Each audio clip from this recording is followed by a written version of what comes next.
We got 7 o'clock. Okay, we'll do a quick roll call, everyone, and then get started. Rich Berlandi? Here. Emily Brick? I'm here. Dave Fox? Here. Bob Hannon? I'm here. Robert Eisner? Here. Mark Simpson? Present. Ned Stachin? Here. And Jay Tulin. I'm here. All right, we're all Okay, set. so we'll call the April 1st, 2021 Inland Wetlands Commission meeting to order. First item on the agenda under new business, Farmington West Estates Limited Partnership. Okay, I think we have both Ken Ricca and Attorney Ziogas on the phone, so. That is correct. Good evening, commissioners. We appeared last month at your meeting, and we had discussed the 6-lot subdivision that you see on your screen. The lot in the northwest corner is the lot really in question. That's within the Uplands review area. You'll see the dashed line there along the cursor, which indicates basically the Uplands area. The stormwater from this 6-lot subdivision is all directed into the proposed street, which will then exit into Snowberry and will be filtered down through our detention water quality basin in the southwest corner of the subdivision. We believe you reviewed a previous application for another 6 lots to the west of this, which was in fact closer to the wetlands than this particular parcel is, and that was approved by the commission. We do not believe that a conservation easement is necessary with respect to this six lot subdivision. It is surrounded on 3 sides by open space, which is either been deeded or will be deeded to the association. Ken Ricca is here. He's our project engineer, and he can answer any other questions or any questions that you might have.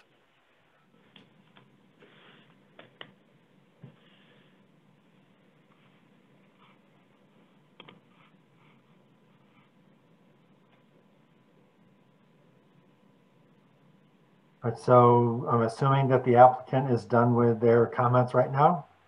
Yes, just in response to any questions you might have. Yes, sir. Okay, all right, thank you. Appreciate that. Rich, we'll start with you.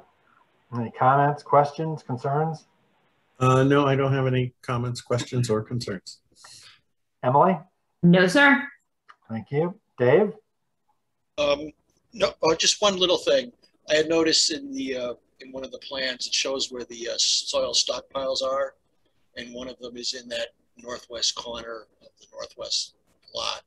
I was wondering if you put it in the southwest corner, it would be mostly out of the upland review area. It might not, it's probably not a big deal, but just didn't know the feasibility of doing that. Ken, do you know how much material is in that stockpile by any chance?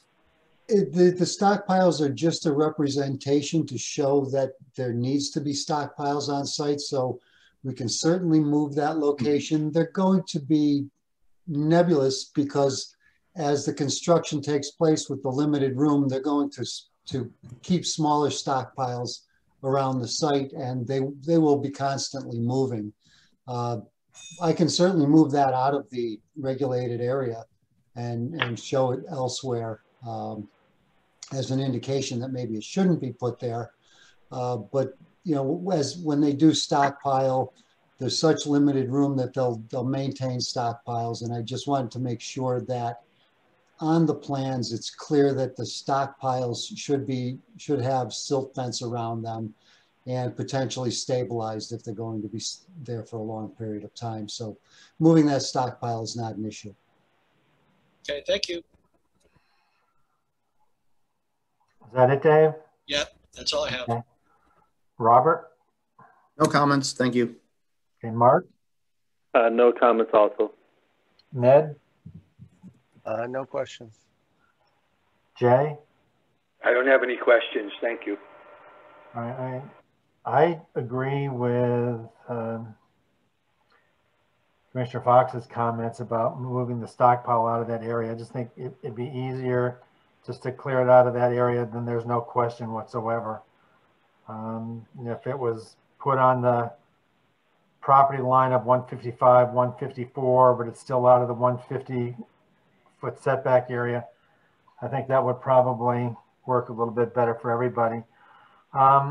Another comment, I tend not to like silt fence, especially when there may be some wetlands relatively close by. So you may want to look more at straw wattles, silt socks, whatever terminology you want to utilize for that. But that to me makes a little more sense. You are within the 150-foot setback area, so you know that there are wetlands somewhat close by. So it's just, I find it to be a better protective measure than silt fence. So, but I do want to go around, one other time for folks about the question, because I think one of the things that was on the table, briefly discussed, was whether or not a conservation easement should be required here. But I'll start with Jay. I don't know what your take is on it, but let's go around and just see whether or not this is something folks feel should or should not be included. Yeah, I don't think so. I mean, I know that was something that had come up for discussion. It sounds like they kind of explained it away. I don't really have any strong feeling that they need to do that, but I'm glad you brought it up for comment. That's really all I have to say about that. Okay, Ned? So their explanation was that the area was going to be deeded to the association. Yeah. Is it going to be deeded as open space or just deeded? No, it's deeded as open space. Okay. Yeah. Then I don't think we need one. Hey, Mark? I don't see a need for a conservation area. Robert?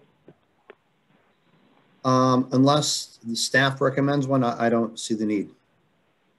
Okay, Dave? Just a question, what's going to be deeded as open space? Is that land immediately to the north? It's to the north, the east, and the west, actually. If you go to the west, if you can move the map a little bit, there's an area between the, yes, right in there. There's an area in there as well that is part of our open space. So it's on 3 sides. Oh, okay. I thought Coyote Court was immediately. It's on 2, yeah. Coyote Court butts right up to it, so it's on 2 sides. Oh, I'm sorry. I thought there was a space between Coyote and the proposed subdivision, but there's not. Okay, I stand corrected there. Okay. Okay, 2 sides. I'm sorry. Yeah, but there's already a backyard there, so I don't see a need for an easement either. Thank you. Okay, Emily? No, I'm satisfied as is. Okay, Rich? Yeah, the way it's shown is fine. Okay, I agree. I just wanted to at least discuss that one issue because it was in our notes. So, can I make one recommendation? Can we consider easement markers along the open space limit? So there's a visual marker. So leave this obviously as open space, not do any additional taking for an easement area, but have that property line marked with easement markers. If I might ask, Ken, had we done that on the other sections? Do you recall? That's a good question. I think I remember that might have been a condition, but I'm not positive. Okay. I think it was discussed at least. We do have them in other areas, and it does help provide a visual. It at least prompts folks to call. So we've got them on the south end, so like on Rustic Oak, and okay, I can't remember all the names. So there are a few of them that have them. So it is a helpful visual for these homeowners coming in. Then there's no reason not to do it then, Shannon. Shannon. Yep, that's fine. Okay. yeah, because again, it just makes things clearer. And if you're looking at lots 155, 154, 153, and if they back up to another parcel, again, you've got the berms going in here. So you know the berm is sort of the outer edge of your property. That should keep people off of other people's property as well. Yep. But no, that I think was a good pickup, Shannon. Thank you. Okay. So we don't seem to have many questions. We've had a couple of comments. what's your pleasure? Does somebody want to make a motion on this project? This is Ned. I'll make a motion that we approve the application with the stipulation they use straw wattles in the area of protecting the wetlands, the 150-foot marker area, and then and open space markers be included to mark off the open space that's going to be deeded to the association. Is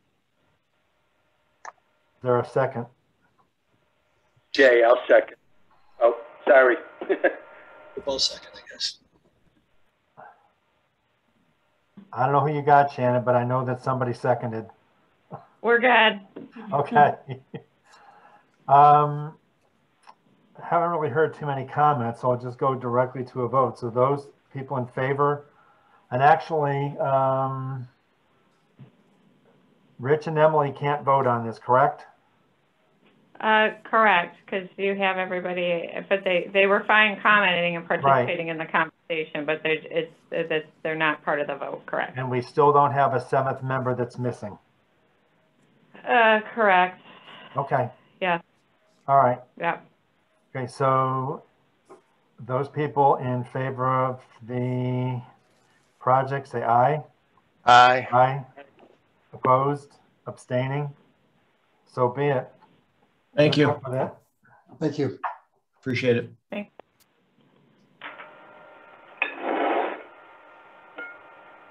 Next up is Dennis Inman, 37 Mountain Lane. I believe Brian Cunningham is on the phone. Yes, I am. Okay. So at the last meeting, we accepted the application, decided a site walk was not needed, and determined the project was not significant and did not warrant a public hearing. So I don't know, Brian, if you want to do just a 2-minute synopsis of what we discussed at the last meeting to refresh the commission's memory, and then we'll go from there. What we show on the center of this plan is a construction of a ditch to convey stormwater away from its influence on an approved septic system for lot, excuse me, 5-1. During construction, some interim measures were made to address stormwater runoff issues with the current property's septic system. When we made a decision to move or reroute some of the water going to the level spreader.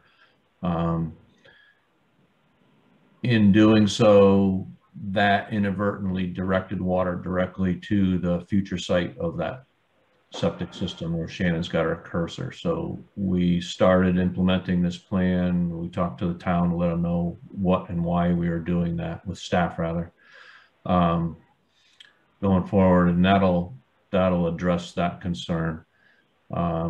We also are showing some improvements to the east side of the property. We're improving the size and making more permanent a stilling basin. It's at the base of a slope from the tail end of the driveway. That's just to better manage the flow going down below and to formally direct the flow away from the end of this property's septic system also. It was pretty close to where the system ended, and we wanted to make sure that in the future that this keeps the stormwater away from that system. And I was looking at the items to consider. Do you want me to have any comments on any of those, Shannon? Certainly. Yeah, okay. That's fine. Okay. As far as the timing of work, we want to be able to implement this as soon as possible. The growing season is upon us. Shouldn't take very long to complete the work. I agree with the straw wattle recommendation with the hay bales as in lieu of the silt fence. That's fine. Staking out the swale before construction, that's not going to be a problem for us. Clarification on design engineer on site during construction. Is that just to monitor the construction, or is that an actual day? Do we have to actually have somebody on site the whole time?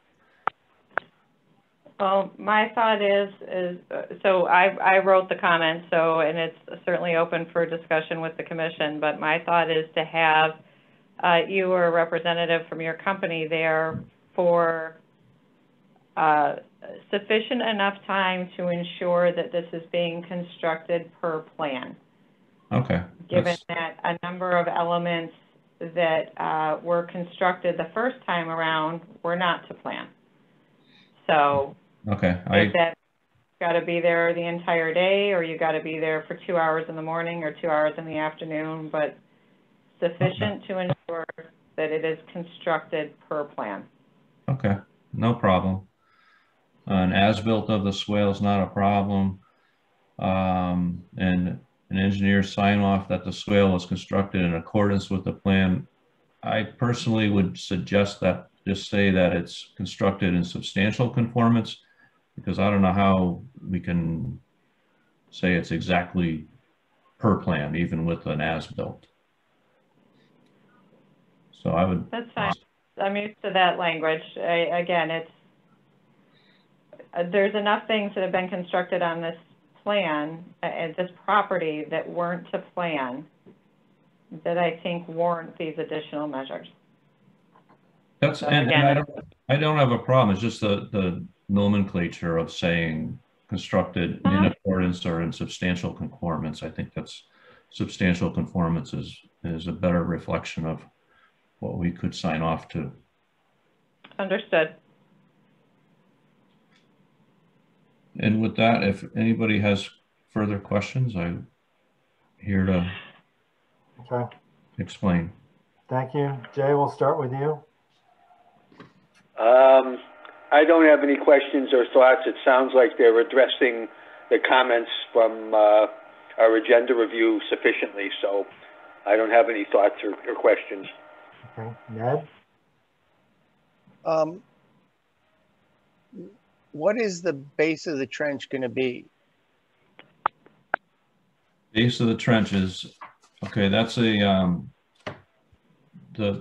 detail on the upper left of that plan sheet, I believe. The ditch section. We could zoom in on that. Okay. So they'll excavate the ditch section, and they'll shape the ditch per plan. They'll spread topsoil. They'll, at that point, they can plant grass seed, and then they put this Recyclex TRMV material that's almost has about the equivalency of a modified riprap ditch lining. It's a material that the grass is going to grow through and further anchor the material, and the Recyclex is just there for stabilization of the channel section. Calculations showed that the flow during the design storm is maybe up to 6 inches deep. We have a 2-foot deep section there, so I think we've got plenty of excess capacity in the ditch section. We also do have a note about putting a geotextile material down should field conditions warrant.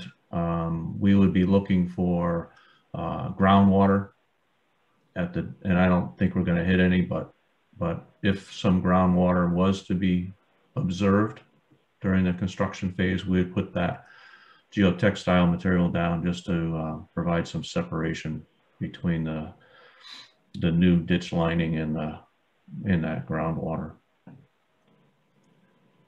So you got 4 feet minimum, on the level of ground. So the geotextile material is is going 4 feet out from the top of the ditch? It should be, yeah. It comes in like 8-foot rolls, and when we ran the numbers out, it's just, instead of just cutting it off, we'll just let them lay it up there. Like I said, the grasses and stuff will still grow through it, so I don't think it's going to preclude any have any detrimental effect to that. And this stuff gets pinned in place? Oh, yes. Yeah. Okay. Yep. Okay. That's all I have for questions. Mark? No questions. Robert? No questions. Dave? Hi, Brian. I was just curious at the existing conditions where the swale is going to be. Is it a treat area, brush, grass, or what? There's some trees. It's more overgrown than anything. Difficult to walk through, but I don't think there'll be a whole lot of more trees that'll have to be removed to get this in place. It's more just it's almost like weeds and low shrubbery brush type stuff. Okay. Thank you. That's all I have. Okay, thanks, Dave. Emily? I have nothing at all. Okay. Rich? No questions. Thank you. Thank you. I do have a question. You made a comment about you don't think it'll take that long to complete. What's your definition of shouldn't take that long to complete? That's a fair question. I'd say on the order of 3 to 4 weeks to get this ditch stabilized, and then the other work might take another, add another week onto that. So maybe a month. Okay, now the work that is being proposed to the northeast. Yeah. The pipe, at least it looks like a pipe that's going down inside the 150-foot upland review. Is that existing or is that going to be new? That's existing. That is that was a curtain drain that was put in prior to construction, prior to the approval. That was to dewater the leach field area so that we could do the perk tests for the septic system for the lot, and it stays. Okay, no, the reason I'm asking is because that work that you're proposing to do northeast of the swale, that's outside the 150-foot setback area. So I noticed that the pipe and it looked like a little plunge pool was within the 150. I'm just trying to figure out where that part of the project lies, and it's actually outside of the upland review area. Right. Correct? That within the 150-foot upland review, that is existing. The original design had us extending that pipe a little bit and creating a new plunge pool, but yeah. All right, and then looking at the calendar, so today's the 22nd. You're saying it could take 3, maybe 4 weeks to complete. So is this something that can be completed by the end of May? I mean, so we get in, plant things before we start getting into the hot season and things no longer grow that well. Would the end of May be realistic as far as completing this? I think the end of May might stretch to mid-June because I think there's a time between when the permit's issued and when the contractor can start. If I'm not mistaken, it's like 2 weeks. Permit's going to be issued tomorrow morning. I mean, if it's approved tonight, then you could start tomorrow. Oh, okay. Well, I don't know if he's ready to start immediately, but I can talk to him tomorrow to get more info on that. But I think that's to answer Bob's question. To get started. Yeah, I think by mid-June we should have grass growing in the ditch and be able to close out this project. So in order to have grass growing by mid-June, all construction activity, the erosion control fabric and the seed has to be down by the end of May. is really what we're talking about in order, and then it's going to require monitoring for a few weeks in order to have the grass growing. But all construction work to be done by the end of May. That's 5 weeks. You said 3 to 4 weeks. That's 5 weeks from now. Right. I wasn't exactly aware that he would be able to start as quickly. I just, as far as arranging his workers to come out and do that, I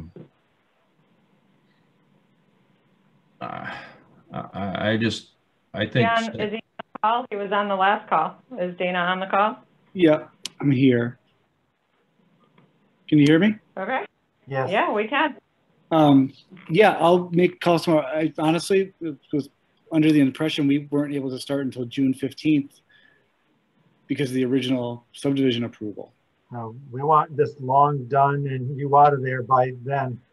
No, I want to be out of there too. I just know the original.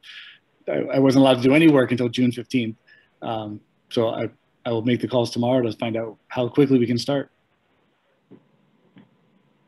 Yeah, the original approval had to do with the excavation for the foundation and all the other, and the septic system and the groundwater. This is, let's get this wrapped up. If you wait till June 15th, you're not going to get seed to grow. That doesn't even make, it doesn't make sense for this, the work that's being requested to be done now and to get this finished up.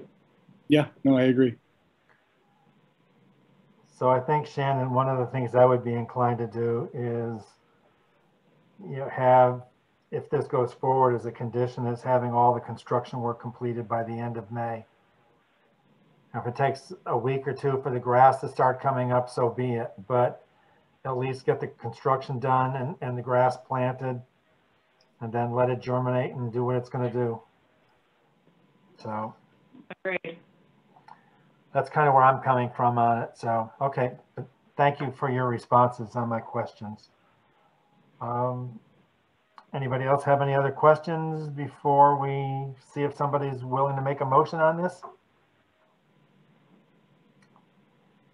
Don't hear anything. So anybody care to make a motion on this project with the conditions that are identified in the report, as well as having construction completed by the end of May 2021?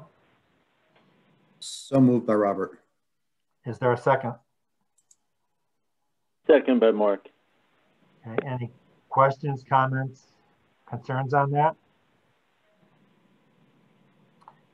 Hearing nothing, those in favor, please say aye. Aye. Aye. Opposed? Abstaining? Good luck. Thank you, gentlemen. Thanks. And ladies. Please keep us posted. Thank you. Please keep us posted when you get started. Okay. Thank you.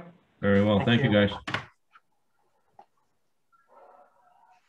Michael Sweeney, 9391 Northwoods Drive. I believe we have Delaston on the phone and Mike Sweeney. Hang on. Bill might be off. I saw him earlier. Yeah, I'm just not sure what side of the fence he was on. Huh? He should. I just He's was unmuted. muted. I'm here now. There we go. Hi, Mr. Aston. Hello. Okay. So if you want to just provide a brief summary to the commission of what was discussed last meeting and any of the comments. I know you and Bruce have been back and forth on a couple of things, so any updates with respect to those conversations would be helpful. Okay, I did meet, or I didn't meet with Bruce, but I did go over his email and called him and went over the items in his review letter that I believe you guys have. And I agree with everything that he's proposing, like to put the silt fence westerly of the slope, and when I actually have the roof plan, we will put the roof leaders on that plan. We plan on putting the regular just splash pads at the bottom of them so that the flow from the downspouts will run across land and the grassed areas. And Bruce suggested that after while we're doing our landscape, we just make the sediment trap shallower down to 6 inches and put a rain garden in that area to accept flow there and have it infiltrate into the ground. When we were out on the site Saturday, that was the area that the puddles were there after the 2 inches of rain. It's right where Shannon's got her hand right now. And so we would just make that into a rain garden, probably about the quarter of the size that we've got right there now. The site was cleared in accordance with the site plan that was approved by planning and zoning. Well, it wasn't a site plan, but it was a schematic plan that my client Mike got when he purchased the property. And they did clear to the lines shown on the plan now. And they have brought in 10 loads of material placed, and all of that material is placed outside of the 150-foot setback line, which goes right through the middle of the house. So I know you are concerned that he may have jumped the gun on that, but he did a good job in putting the silt fence in, and it was properly installed. So there is no problem with erosion at the present time. We agreed to put the wattles in back of the silt fence that's there, and if we have to move it, we will install both silt fences and wattles as shown on the plan. So we agreed to that. And if you want to go up to the driveway section now, Shannon? Certainly. You can see on that one, we did add a silt fence and wattles along the new construction beside the driveway. And down in the area where the pond culvert is, I'm calling for hay bale dams because I really don't want to dig down by that pipe. I want to put the hay bales on the surface, tightly packed together in good contact with the ground. And instead of placing them parallel to the slope, I think right over the pipe, we should put them perpendicular so that they won't tip over or slide down the slope as much. And each one of those will be staked with the 2 stakes. And I'll put a small construction sequence about the putting the bulkhead in and to retain the side of the wall. And note that that should be done after silt fence are in. That should be done. It's short enough so that they can dig it one day in the morning and actually pour the footing that night, so it won't have to stay open. The bottom won't have to stay open that long. If rain is forecast, I'm calling for them to tarp everything that's exposed at that point, and then go on with build a wall and then tie it back into the existing pavement and expand the pavement after that. Bruce did ask me to put make sure that the new fire truck could get in the driveway, and he provided me the template, and that's what's shown in red. I know that's really not wetlands, but it does prove that he can make it in on the 18-foot wide driveway that we're proposing. And I agree with all of Bruce's comments, and those can be incorporated on the plans. So I'd just ask you that if you can approve it, you can approve it with those conditions. I'm here for questions now if you need any. Okay. Thank you. Start with Rich. I don't have any questions. Emily? Nothing from me. Dave? Just one note. On the site walk, we saw downed trees and some trash in the area to the west of the culvert. Is that going to be cleared out?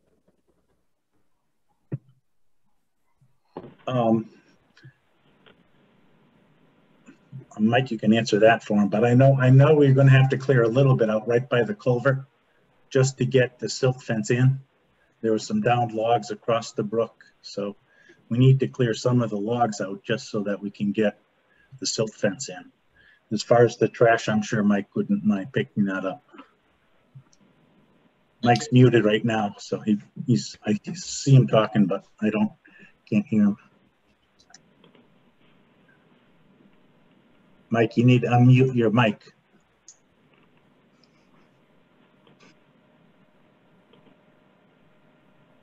Yes, we'd be more than happy to get that trash out of the creek, and if there's any trees that are falling down in the way, like, we'll get those too. Because like what Bill said, we have to get them out to install the silt fence. Okay, thank you. We would. That's all I have. Thanks, Dave. Robert? And obviously, Mike, removal means removed and properly disposed of off-site versus just removing from the brook and leaving on site. Understood. No other questions or comments. Thank you. Mark? I have nothing. Ned? No, I don't have any questions. Thank you. Jay? I don't have any questions. I noticed the same thing that Dave did. So Dave, thanks for asking my question. Otherwise, I have no other comments. Yeah, I really don't have any either, other than I agree with Dave. I mean, we all saw what was there, and I think it would just make life a lot easier to get that out of there when you're doing the work, so that it makes everybody's life easier and water flows a little more readily through that spot. Other than that, I think you've pretty much covered everything that I might have raised.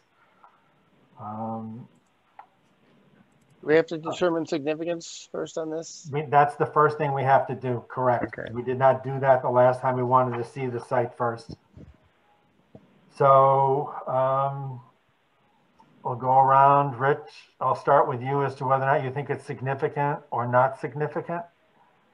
My feeling is that it's not significant.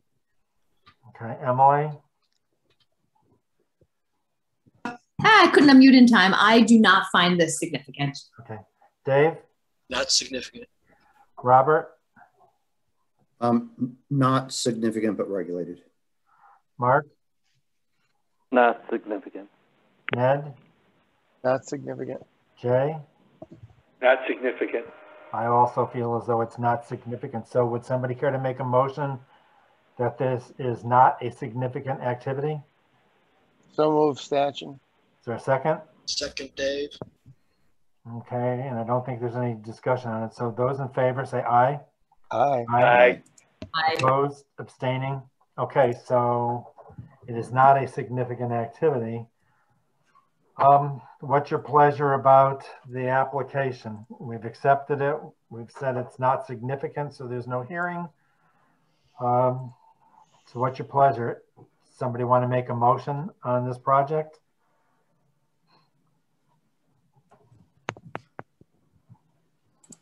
Is Jay so moved? With the condition? What are you laughing at? No, just trying to make sure, but there are some things, that I know were mentioned in terms of the plans by Mr. Aston, but some of that's tied into like the improved erosion control and things of that nature. So just want to make sure that, are you talking about adding those items like A, B, and C?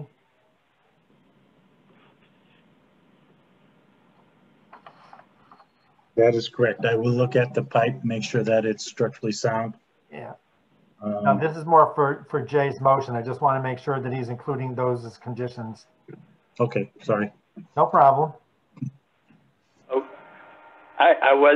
maybe I should either someone else do that, or I wasn't sure what the condition was, other than the removal of the garbage at the culvert. Well, that's an additional one. Yeah, it's improve erosion control, timing and sequencing of work, and reporting from the project engineer on erosion control measures on a weekly basis or after a certain size storm.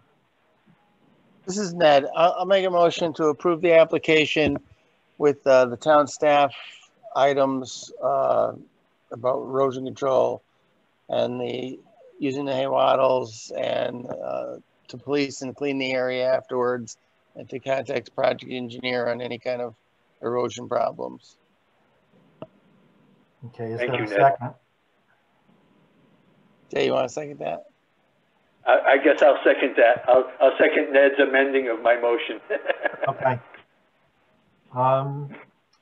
Okay, those in favor of the projects, please signify by saying aye. Aye. Aye. Aye. Opposed? Abstaining?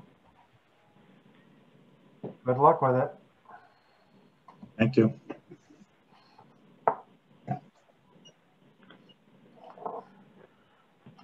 The next application is, and pardon me if I mispronounce the name, but Randy Voorhuis at 10 St. Andrews.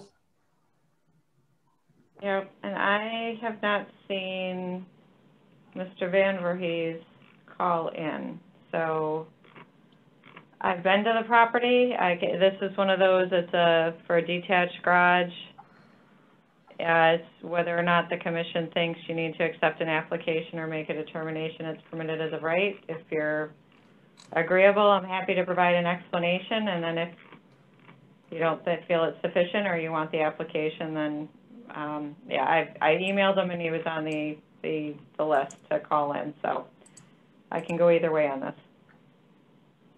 I mean, unless anybody else has an objection, I mean, I'm happy to have you sort of explain it, and we can figure out how we want to deal with it. That's fair.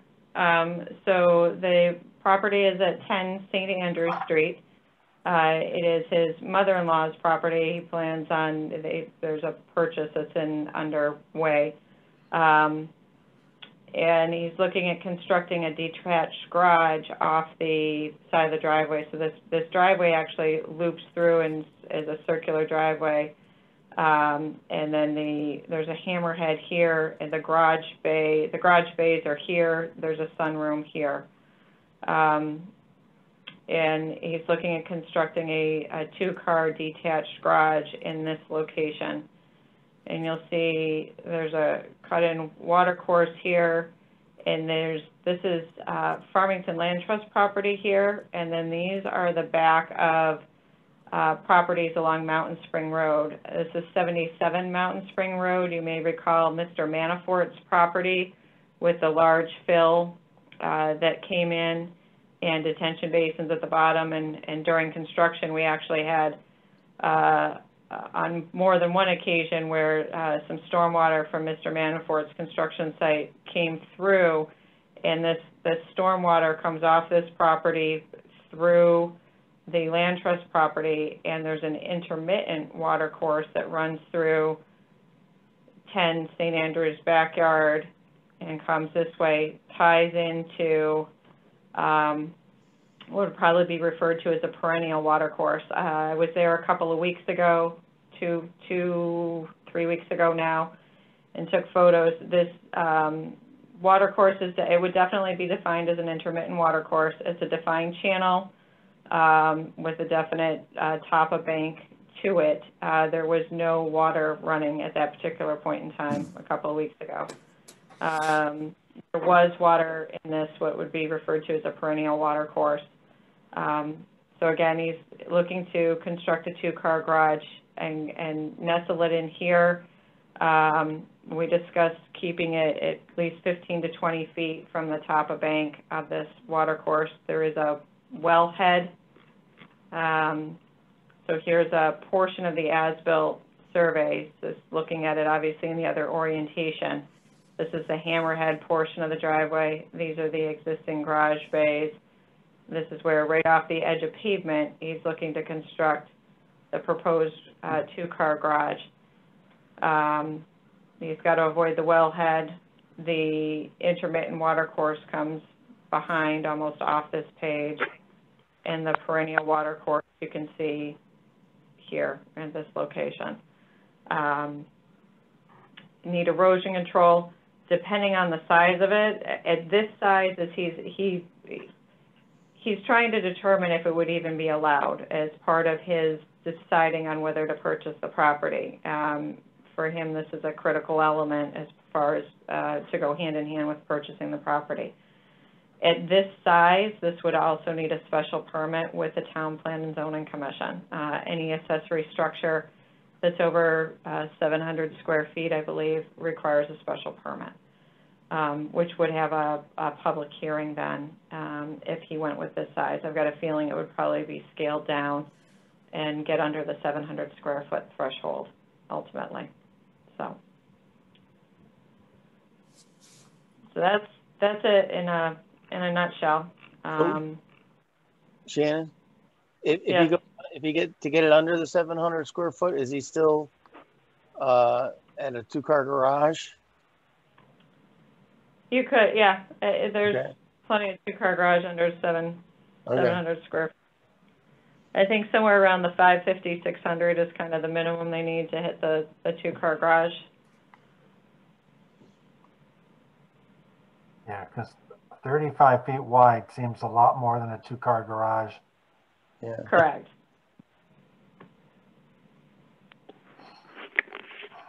This is Mark. How far off is that? Well, the closest is the in the back of the garage. How close is that? So when we were out, when I paced it out when we were there, it was roughly 15 to 20 feet off the edge of the perennial water course, and that was its closest. The intermittent water course that comes behind, it flares out here, and that intermittent water course tees into the perennial water course and discharges into the perennial water course, which flows and then comes under. So this perennial water course, there's a culvert under the driveway. It flows out and comes through, I think, under this driveway, under 8 St. Andrews, and then flows actually along the southern edge of St. Andrews. Well, Shannon, how does this compare to the previous applicant wanted to put a 2-car garage? I believe it was West Avon Road, and there was a permanent waterway in the back of that garage. How similar is this type of structure? But that was also an existing garage that he was replacing. It was an existing, that was an existing garage, and that is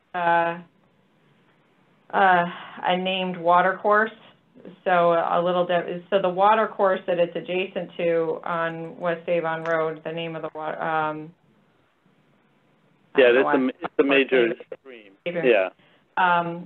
It's a much more major flow, width, depth. This one you could probably walk across in the summertime. It was running fairly decent a few weeks ago, but again, Mountain Spring Road, it's called Mountain Spring Road for a reason.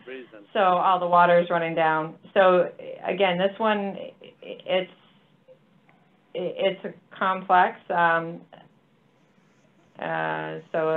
there will, for a garage of that size, there'll be a concrete base, so there'll be excavation for the footing, the foundation to set this on. Okay, thank you. Yeah, the other one, Randy, hang on. Randy Voorhees has a hand raised, so Randy's on the call. Hang on. Okay.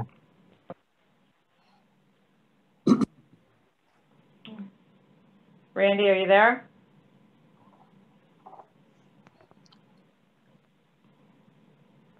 Yeah, go ahead, Randy. Yeah, Shannon, thanks so. Oh, you got some Thanks feedback. so You got to turn the computer off or walking everyone through that. I really appreciate it. So as Shannon said, I just want to make sure that it is possible that I could put the garage in that area before I go ahead and make my plans to purchase the property. So that's sort of the main thing. As far as size, I made it a little bigger than what I thought I probably would end up putting there, just so that it would be I would never have an issue. So hopefully that makes sense. Does anyone have any questions for me at all?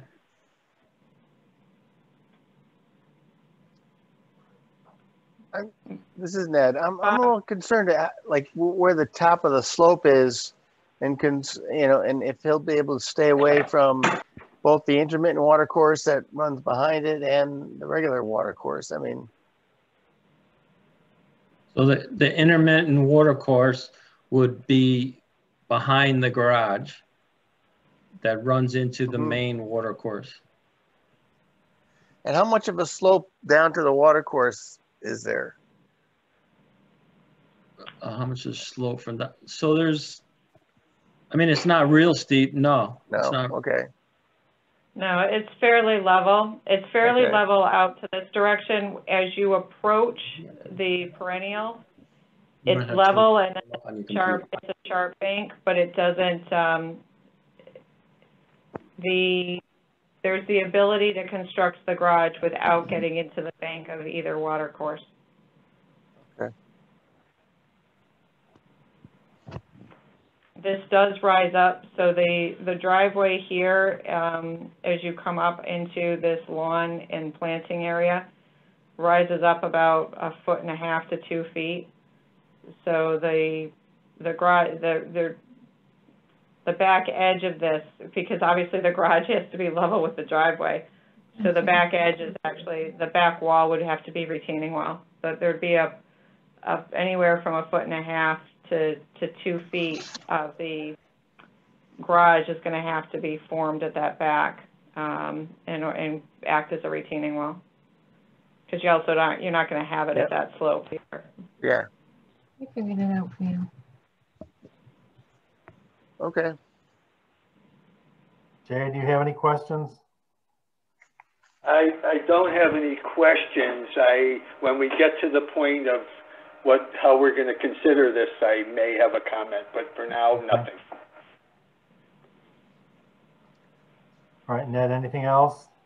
No, I don't have anything else. Okay, Mark? I'm good for now.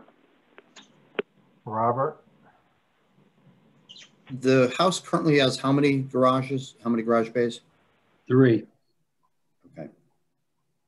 And I share sort of the same concerns as some of the other commissioners about the amount of grading that could be required to construct the new garage, which is a little larger than I think in granted, I heard you say you've already made the footprint larger than you need, but when we get to the point of evaluating whether this is, a incidental use as of right, I think, I would probably view it on pushing that envelope that it's. So the only question I had was just verifying how many existing garage bays there are right now. So there's not a lot of grading to be done, to be honest with you. It's maybe a foot or two. Shannon, you could verify this. It's maybe a foot or two above the driveway.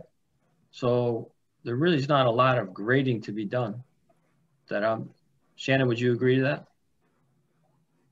Well, I think what I said is that you'd have to excavate that material in order to have the garage floor level with the driveway, and then the back of the garage is going to have to be a retaining wall in order to get the garage to fit into that area, or a portion of it will act as a retaining wall, because there's no room to grade off. But can't I bring that material forward and remove it towards the driveway?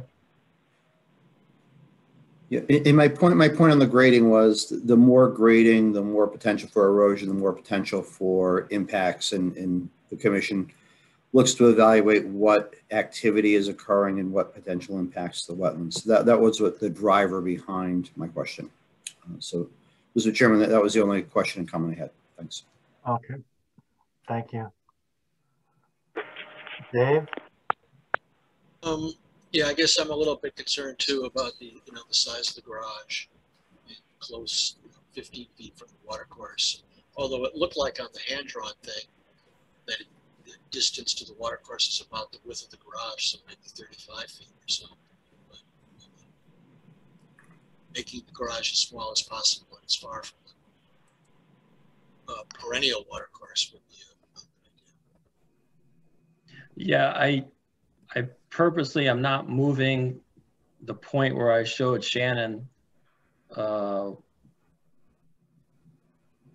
It's like the closest point to that garage is, and I didn't measure it out, but I'm gonna say it's 35 feet or so, maybe more. Shannon, what do you agree to that? When I paced it out, I wanted to say it was in the 20-foot range, but yes. It wasn't right on top of it, but it was close enough that it didn't have any room to go further to the west.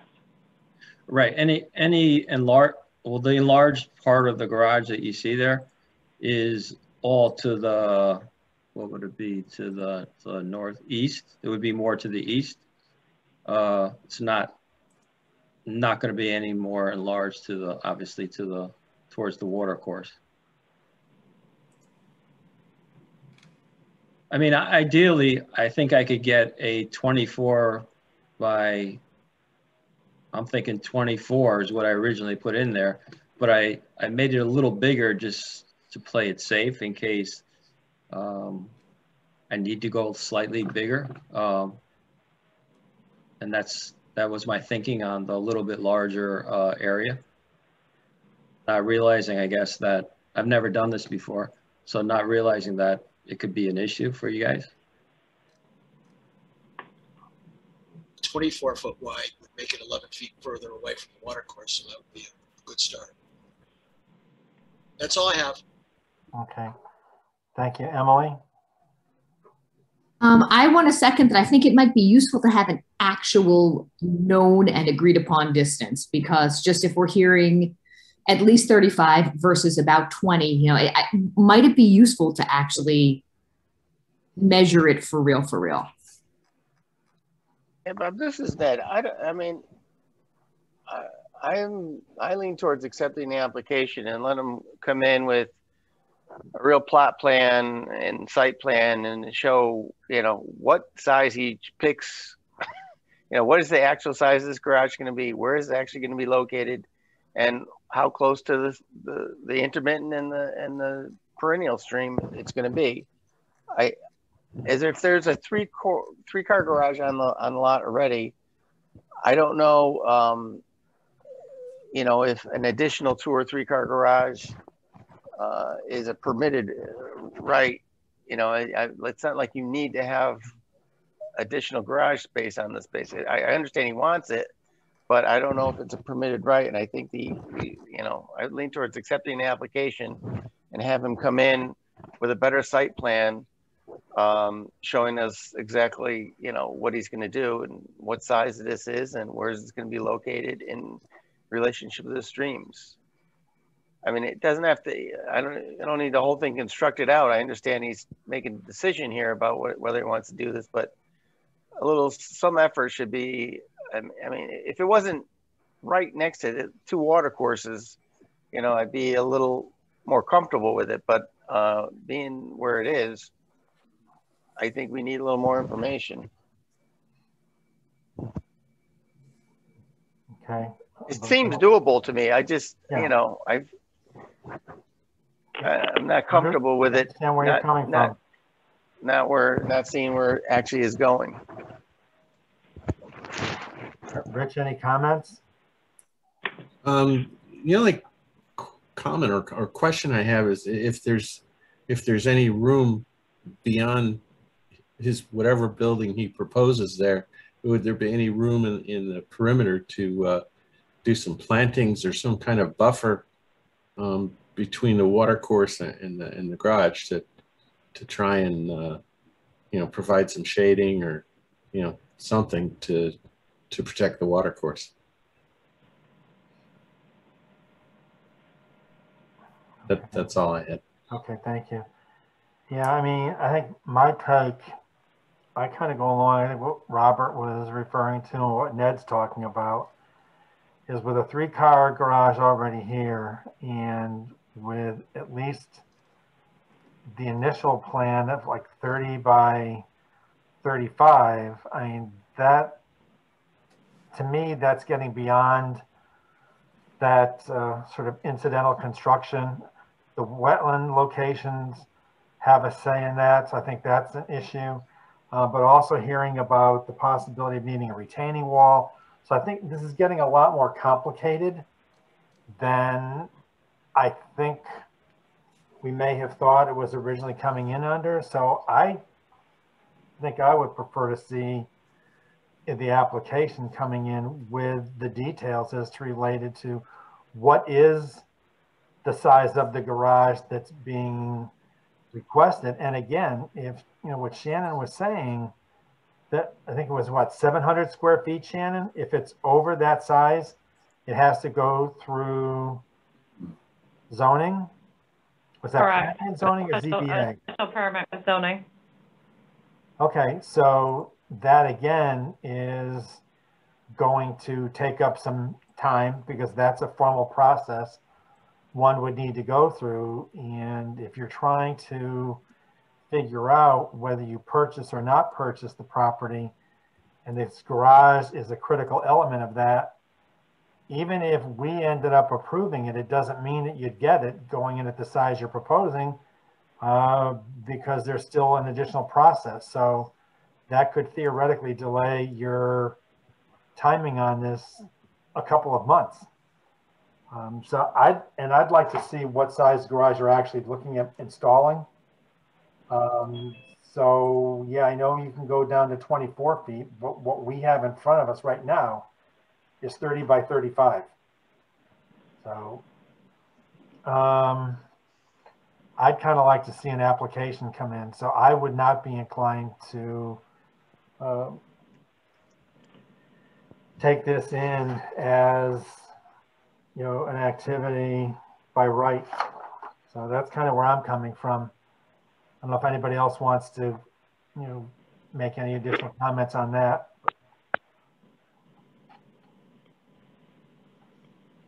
This is Jay. I was kind of leaning in that direction and, you know, kind of wanted to hear what other folks had to say. And after listening to the other comments, I think I'm leaning towards accepting the application too. Just my thought. Okay, Ned, you made your comment. Mark, what, you know, how are you feeling on this? Well, it's nebulous about what's going to be built, so I think I'm used to seeing detailed plans, not a sketch of where you're going to put it. That's all. Okay, I think Robert's away from the computer right now. Dave, you're feeling the same way? Yeah, I think Ned put it well, that we need to know how big it is and where it is, and how far away from the water courses. Okay. So Shannon, what I'm hearing from folks is it looks like we're going the application route. Okay. Do you need a formal motion on that? Technically, I don't think you do. Just like we regularly would, because there is an application. So I typically try to set it up so you can accept the application or make the determination so that you don't lose time. So do you want a motion on this then? Yeah, I'll make a motion to accept the application. Okay, is there a second? Dave will second. Okay. Based on the conversation I heard, I don't think we need to go any other route on this or other questions, but those in favor signify by saying aye. Aye. Aye. Opposed? Abstaining? Okay, so we'll follow this process. Okay. All right. Randy, I can follow up with you tomorrow or Friday, and we can discuss next steps. Thank you very much. Thank you, everybody. Thank you. Thank you. Next up, Patrick Royce, 23 Bonnie Drive. Okay, I think we've got Patrick on the phone with us. Yeah, I'm right here. All righty. So Patrick, if you can explain to the commission what you're doing, similar to what you did last night with ZBA, and then just, and then I've got an aerial at the end that shows your backyard, and we can start to discuss a little bit the wetlands at the back. But if you can discuss the project, then I can help fill in some of the wetland information. Okay, thank you. We are in the process of doing a two-part addition to my house. The first one is to the back of the main house. I'm adding 8 feet to the back of the house and enclosing in between the garage and the house and making it into a mudroom. On the back of the garage, that's our part 2. We're going to be building, or we're looking to build an in-law apartment for my mother and father-in-law. It's going to be 900 square feet, and you'll see where it is there at the bottom, and with a carport to the west of it. And it's going to, apparently it falls within the 150-foot wetlands zone. So I've talked to my builder, and he was already well aware of that, and planned to put hay bales or swaddles to protect, as a protective measure to keep anything from the wetlands. And I think that's the reason why we were put onto this. I was just notified last Friday that we were put onto this meeting. So if there's any other questions, I can answer them for you. And then this, just quickly, this is the aerial. So this is an aerial view of the home and the backyard, and then you can see the storm drain pipe, and this is I'm trying to remember who owns the land behind, is either the state of Connecticut. Yes. Yeah. Part of it's owned by DEP. There's a portion by DEP or City of Hartford, and portion by state of Connecticut. Right. Now, And sorry, go ahead. No, go ahead. I was saying, is this a shed here, or No, that's a very old pop-up camper that's going to be removed very shortly. Okay, I was just trying to use it as a gauge for approximately how far back. Yeah, exactly. If you actually look at the top part of that camper towards the road, right there, if you go parallel to that, is approximately, that's as far down as it's going. It's 40 feet from the back of the garage. And then I don't know exactly where, but my builder, he was going to put 9-inch hay swaddles for a protective measure. So around, okay.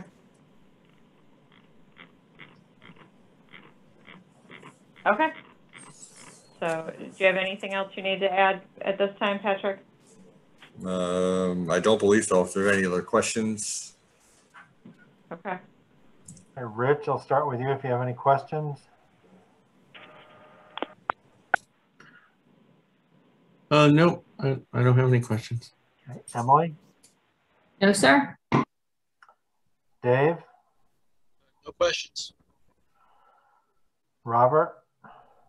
Yeah, first, I don't see any substantial problems with the proposal, but are the wetlands mapped? Are they all off the property? And so how deep into the 150-foot regulated area is the addition going to be? Shannon, do you have any insight? The wetlands are not mapped. All we have is the GIS, which actually is one of these areas because of the neighborhood. It actually shows the wetlands coming through the homes. We know these yards are used. We know where the storm drain outlets are. You've got to get off and into this area down just off the edge of Page, and you can start to see the formation of some water course areas, some dark areas that you typically see on the aerial mapping. So we know it's wetland from being out there and doing our stormwater monitoring. exactly where the line is. Yeah. Shannon, if you can go to the end of the easement that comes down, the purple line where the pink is, just to the just underneath the number sign right there, that outfall comes through there, and basically it starts right underneath that number sign, and it goes south southeast from there, and then it along it's probably a half a mile away. There's a pretty significant water course that follows the power lines through the state property. Sure. Okay. Thank you. Okay. Thanks. That answers my question. Again, I'm not opposed to the application. I just want to get a better perspective on where the regulated wetlands may be. But this is conversion of existing residential used lawn area for additional residential housing. So, end of my comments and questions. Thanks. Okay, thank you. Mark? No questions, and I'm not opposed to this application. It looks like normal use of somebody's existing property. Ned? Yeah, Robert asked my question. I was kind of trying to figure out where the wetlands were, but now that explanation works for me. And it is, we don't know what the exact measurement is, but we have a good feeling that there's a significant distance from the construction area to the wetlands. So I'm more comfortable with it. Okay, Jay? No questions. Okay, just looking at this particular picture, the mudroom that you were talking about is off the front part of the house? Yeah, right now, if you look, Okay. Actually, the mudroom isn't there at all right now. Right. All I have is a walkway from the garage to the Okay. house. So, and there's a gap, it's a 4.5, 5 foot gap between the house and the garage. I'm looking to enclose that and make it into a mudroom. As such. And that was the first part of the construction? And Well, the second part is the in-law apartment? Yeah, I'm adding back. Okay. I'm adding 8 feet to the back of the house and in that mudroom, and that's my construction to it. Okay. Part of the construction in the in-law apartment is my mother and father-in-law's part of the construction. Okay, so that shaded area though, to the lower right of where the mudroom will be, that's in addition to the existing house on the back? Correct. Okay, I'm just trying to make sure I fully understand. Yep. What's associated with what? Okay. Yep. All right.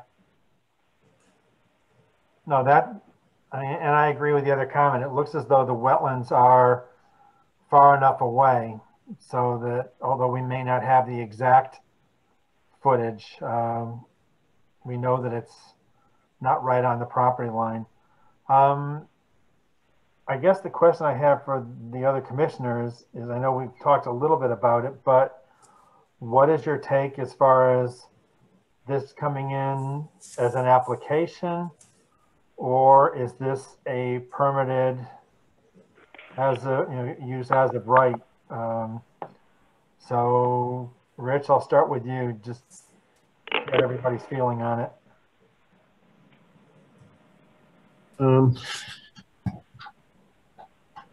I could be convinced either way, but since we're doing a substantial addition to that building, I might be better to accept an application and process it. Okay, no, that's fine. Thank you. Emily? I was actually going to say that I think this would fall under as of right. So I guess that didn't help clarify anything. Okay. Dave? Yeah, like Rich, I could be convinced either way. I'm slightly leaning towards as of right at the moment. Okay. Robert? I feel bad who the last person to break this tie is going to be, but I think it's a permitted use as of right. The prevailing thought is the wetlands are off-site. It's an existing, long-standing development. The area being converted is existing lawn. So I think there's a substantial difference between this proposal and the application just before it, where it's a relatively new development. The wetlands and water courses are on site in closer proximity. There's more grading that's required here. I think the development was there first. The regs came in later. The proposal seems reasonable, and I would vote in favor of a permitted use as of right. Okay, thank you. Mark? I would agree. This is as of right. Okay, thank you. Ned? Yeah, I think it's far enough away from the wetlands, and that really you're just converting lawn space to you know, an addition on the building, and I think it's a permitted right. Jay? I'll go, I mean, I like Rich, I could go either way, but I would go along with everyone else and say as of right. Yeah, I mean, I could probably go either way as well, but again, I think the big thing, and Robert hit it on the head, is that this is an existing backyard, and that's where this is going. So you're not going in and clearing a large area. It's not right on or next to a wetland area. So I think I would also be able to go along and sleep well at night by going and saying it's a use permitted as of right. So Shannon, do we need a motion on that? Yes, please. So would somebody care to make Can I ask one more question? Sure, I was just go thinking, ahead. so is there going to be a foundation, like a full basement on this, or? No, not at all. Okay. All right, so that's even less excavation. So Mm-hmm. I think the permitted right is good. Good question, Ned. All right, so would somebody care to make a motion about this particular project being a use as permitted as of right in accordance with section 4A4? Statchen, so moved. Is there a second? By Robert. Okay. Having heard the dialogue before this, those in favor, please signify by saying aye. Aye. Aye. Aye. Opposed? Abstaining? Good luck with it. Thank you very much. Thank you for calling in. You're welcome.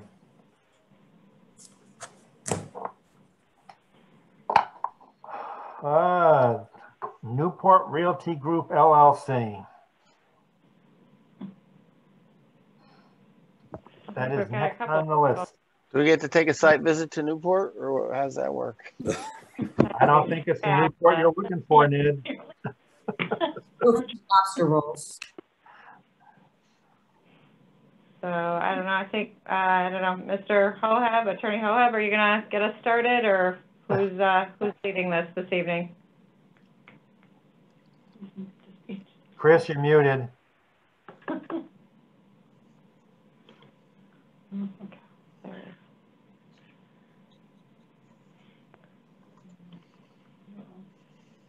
Technical difficulty. I don't know. It was fine when we first started. Yeah. I don't know. Chris, you gonna get us started?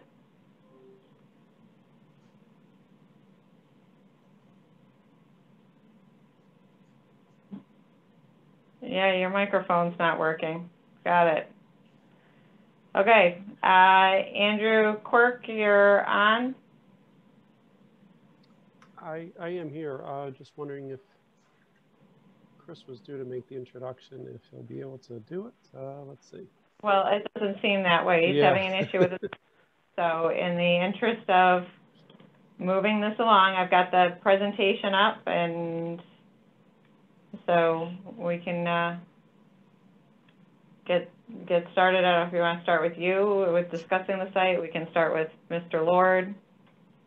Yeah, no, that's fine. I'll begin. Again, I'm Andrew Quirk, professional engineer and principal with Kratzer, Jones and Associates with offices in Southington, Connecticut.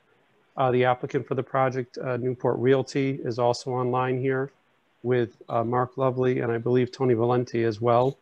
The attorney, as you mentioned, Chris Hoeb, is trying to connect. He's having some issues. I think he's dialing in. And trying to dial in. Yep. And then the soil scientist for the project, David Lord, I believe is also connected, although I'm not sure I see him listed. Yeah. David's on. David's here. Oh, great. So I'll begin with the project in terms of just describing the property, some of the generalities of the development and the impact areas. And then I would like, David Lord is going to go through his findings in terms of the wetlands, and then I can go through some more of the technical issues and get into scheduling the site walk and some other things that we may need to prepare moving forward. So the property is straddling the Plainville-Farmington town line, which is indicated in the dashed red line. Thank you, Shannon. Going diagonally across the project. The area to the north is 12.63 acres, outlined in red. That base map is from your Farmington GIS, indicating the parcel that falls within Farmington, which is 8617 Plainville Avenue is the list, although it has a very minor frontage on Plainville Avenue. The remaining 13.02 acres are in Plainville for a total of 25.65 acres. The parcel as it exists today is the remains of a farmstead with the house and farm outbuildings and a site drive that accesses Unionville Avenue. Within the property, there are 1.97 acres of wetlands, which is delineated by David Lord and field surveyed and shown in the blue area to the northeast. All of the wetlands fall within the Farmington portion of the property. Also shown on this map is a orange line indicating the 150-foot review area.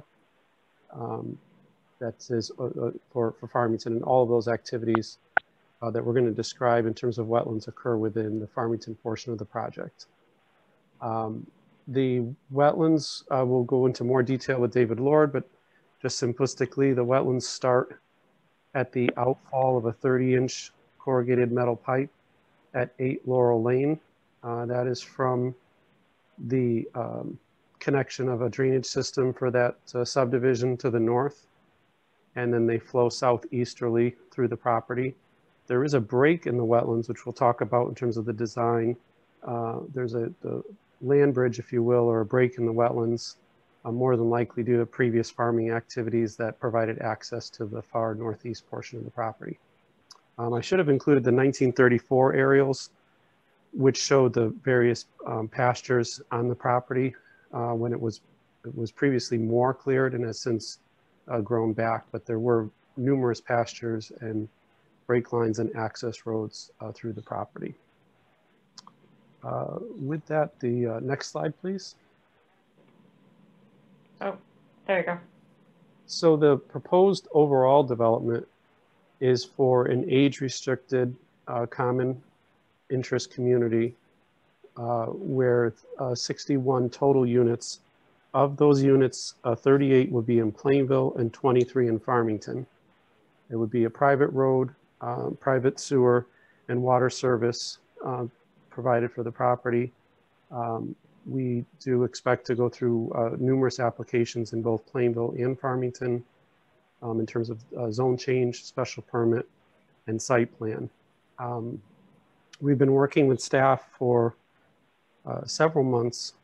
We had a common meeting with both towns. We've also had some different pre-application meetings with each town. In taking into account those comments, we've come up with the plan before you.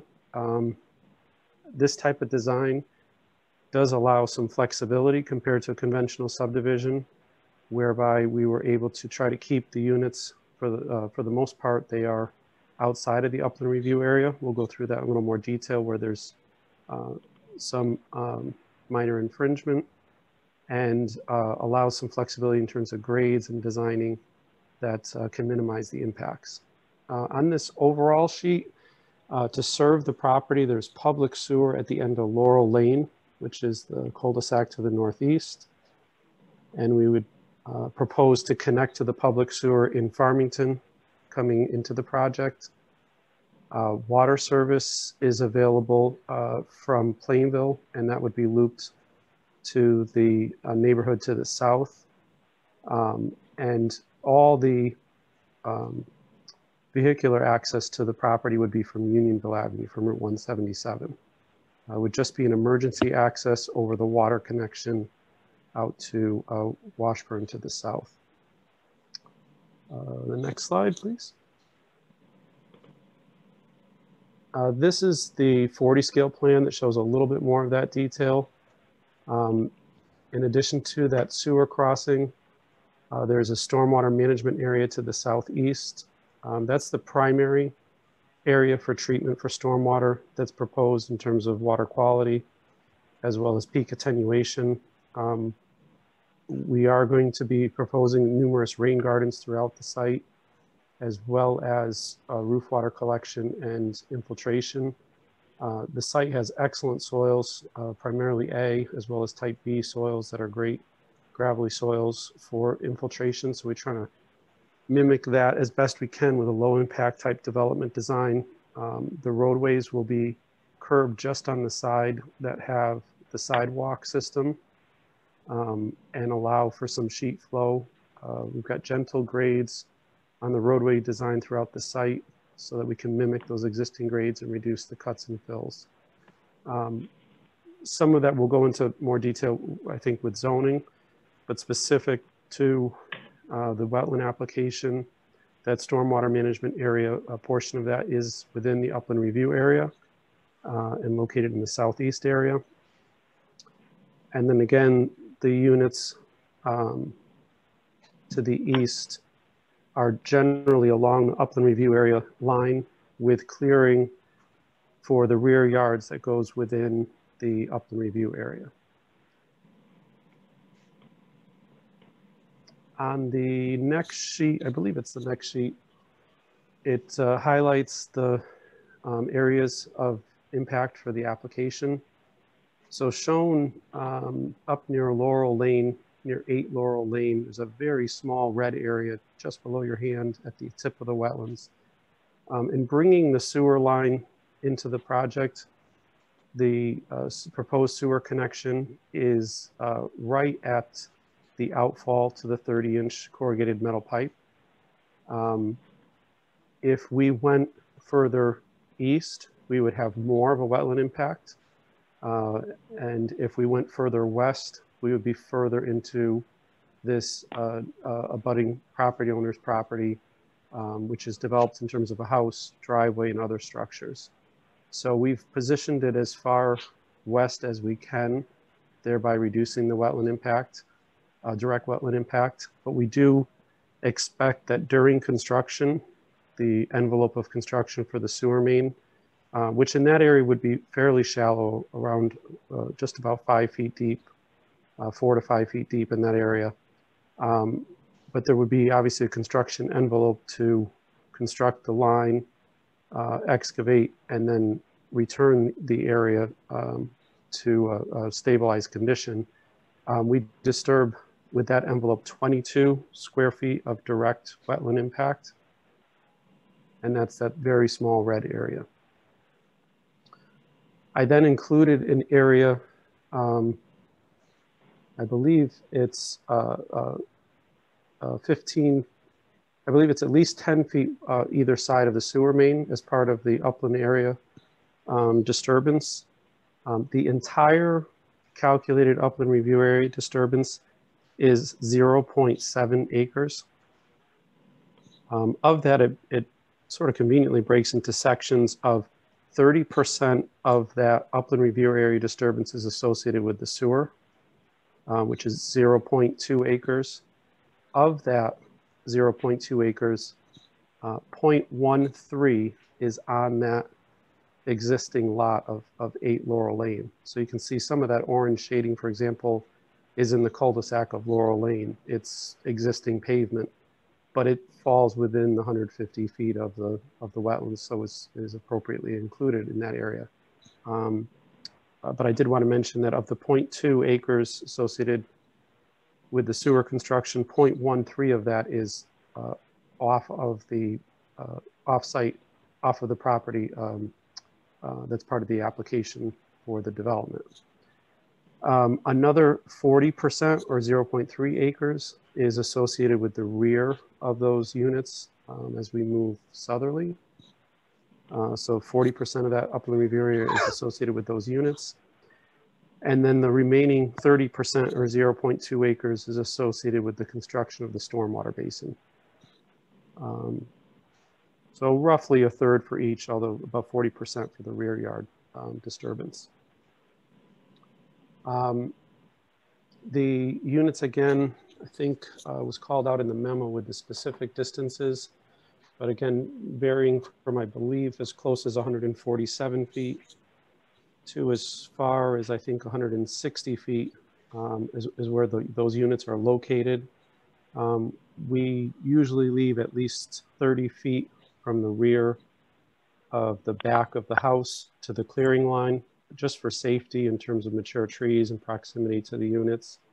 I believe of the 7 units that are being discussed, 5 of those are walkouts, so that we have the grade is pretty much at existing grade. So it's associated primarily with clearing and not so much in terms of grading. It's just for that safety envelope on the rear of the units. Let's see. I think at this point might be appropriate, Dave Lord, if you're able to describe the wetlands, and maybe Shannon, page 1 might be the best for Dave.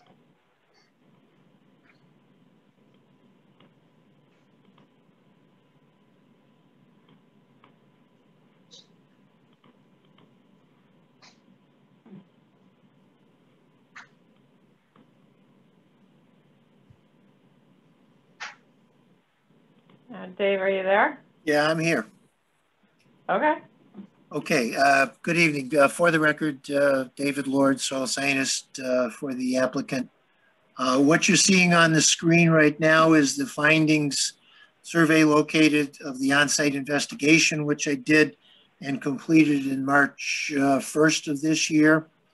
The wetlands consist of a poorly drained to very poorly drained Wilbraham and Menlo soils.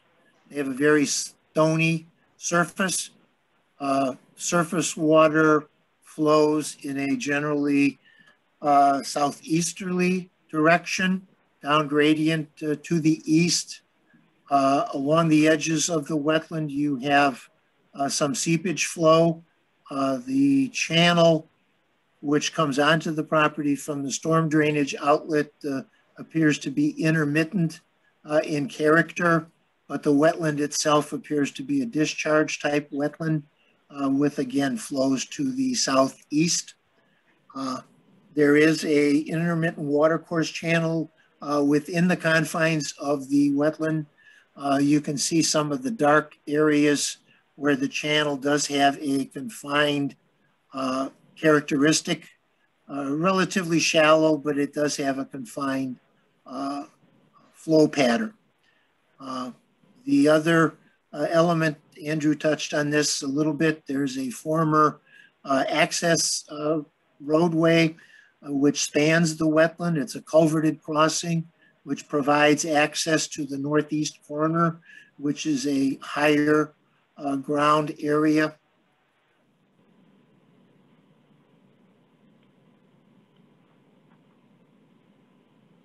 That is proposed to be used as part of a recreation trail, access trail, would not require any filling other than some minor grading to level off the area and provide a surface treatment.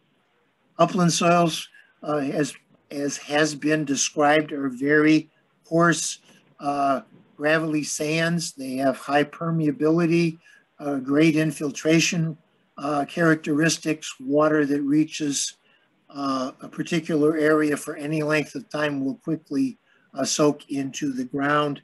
The proposed stormwater management measures will work excellently and very efficiently in these types of soils. The findings which I've been describing are contained in the report, which is dated April 12th of this year. I believe it is part of the application package. More recently, I have prepared a function and values assessment of the proposed activities, descriptive approach protocol used by the Army Corps of Engineers for federal projects. Uses a descriptive list of criteria which the evaluator uses to describe as either being present in the particular wetland system or not. Those that are present are also graded as either being present or being of significant importance within the wetland feature that is being evaluated. For the sake of brevity, I will just describe or list sediment and toxicant retention is a primary function within this wetland system based on soil characteristics, the size, relatively flat to slightly grading, again to the southeast of the surface water as it enters into the wetland system, has excellent capabilities for the settling out and trapping of sediments, the removal of toxicants and other pollutants within the stormwater column, a series and range of chemical and biological processes are available within this type of wetland system to treat those particular constituents in stormwater runoff. Secondly, nutrient removal, generally excess fertilizers and the like, which reach the wetland system, have the ability to be collected, again, by the chemical and biological features of this type of wetland system and utilized as a plant food and removed from the stormwater column as they reside in and pass through the wetland system. The other primary function of the wetland system is as a wildlife habitat feature. Again, it's based on size of the wetland system, the grades, the plant diversity that's found within the wetland system itself. You have a large tree canopy, very mature trees which provide nesting sites, cover protection. They also provide perches for any migratory birds that would pass through this particular area. They have the ability to utilize the wetland feature for that. The report goes into greater detail, and unless there are questions, I'll be just reading my conclusion, which is on page 3 of the assessment. In my professional opinion, this development as currently proposed and configured does not represent a likelihood for significant adverse environmental impact to the existing functions of the on-site wetlands or their long-term functioning at present level. Beyond the characteristics which I've already described, the significant factor here is that development activities, meaning structures, residences, are, well, they range from a minimum of 131 feet away from the closest wetland edge to the northernmost residential units, which are over 151 feet away from the closest wetland edge. The description of the protocols that are used, also just included in the packet is a natural diversity database search, which I did. There are no sightings for any state or federally listed plant or animal species on this site or within a half mile of this site. And lastly, there are the protocols, description of the what's referred to as the Highway Methodology Workbook published by the Army Corps of Engineers, which is the protocol which they favor for federal and state DEP permit applications. Contained in that is the descriptive approach, the list of criteria which I found present within the wetland system, which again form the extent of the opinion which I've rendered in this assessment. And lastly, there's a 4 or 5 page listing of the methodology criteria for each of the functions and values that are recognized, again, at the federal level. I use this throughout the state of Connecticut for local function and values assessments when requested. That's a very quick, brief description of the two studies which are done on the property. And at the appropriate time, I'll be happy to try to answer any questions that anyone has concerning what I found or reported on for this project site. Thank you. Good evening, Mrs. Rutherford. Can you hear me okay now? We sure can. Okay, Mr. Chairman, members of the commission, I apologize. I think I've remedied my microphone. So would you like us to start from the top, or I'm just joking? I'm just joking, Mr. Chairman. The one thing that I wanted to mention at the outset was I wanted to take a moment to thank staff. They have been under siege. All the land use boards and commissions have been working triple time. And so I think it's important for you to hear that they've been extremely accessible and helpful throughout this process. We've met with them a number of times. They've bolstered the overall application, and it's really been a pleasure to work with them so far.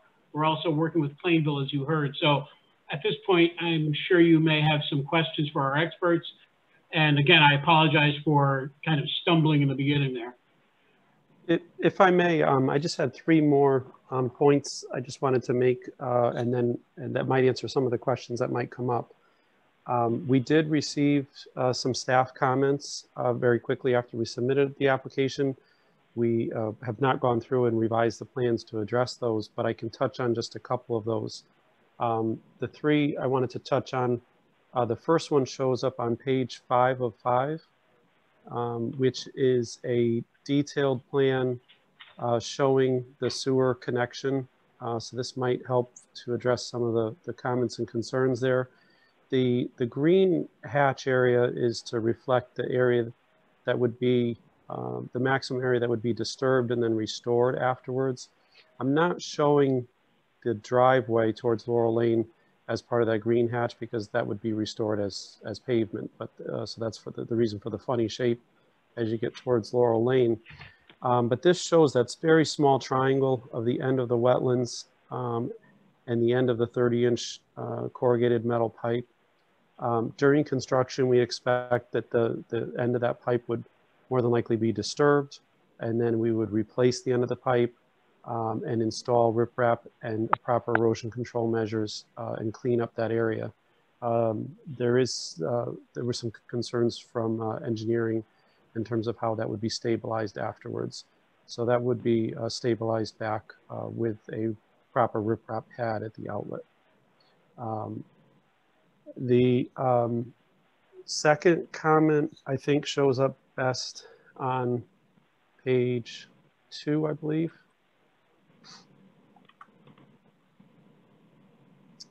So part of the, there's an overlap in terms of each town's regulations in terms of an age-restricted development, and then zoning requirements versus wetland requirements. So we've tried to go through the zoning requirements, especially those that would have a wetland impact. One of the goals in Farmington as part of the open space is to try to provide hiking or just walking trail access through the open space so that it could be beneficial to the community. So we have outlined a trail system that would go through the development. There's a sidewalk on one side. Yeah, that's great. So starting from the northerly side, it comes from Unionville Avenue. It comes through the development. And then there's a section that cuts through more of a nature section, and then it comes back into the development.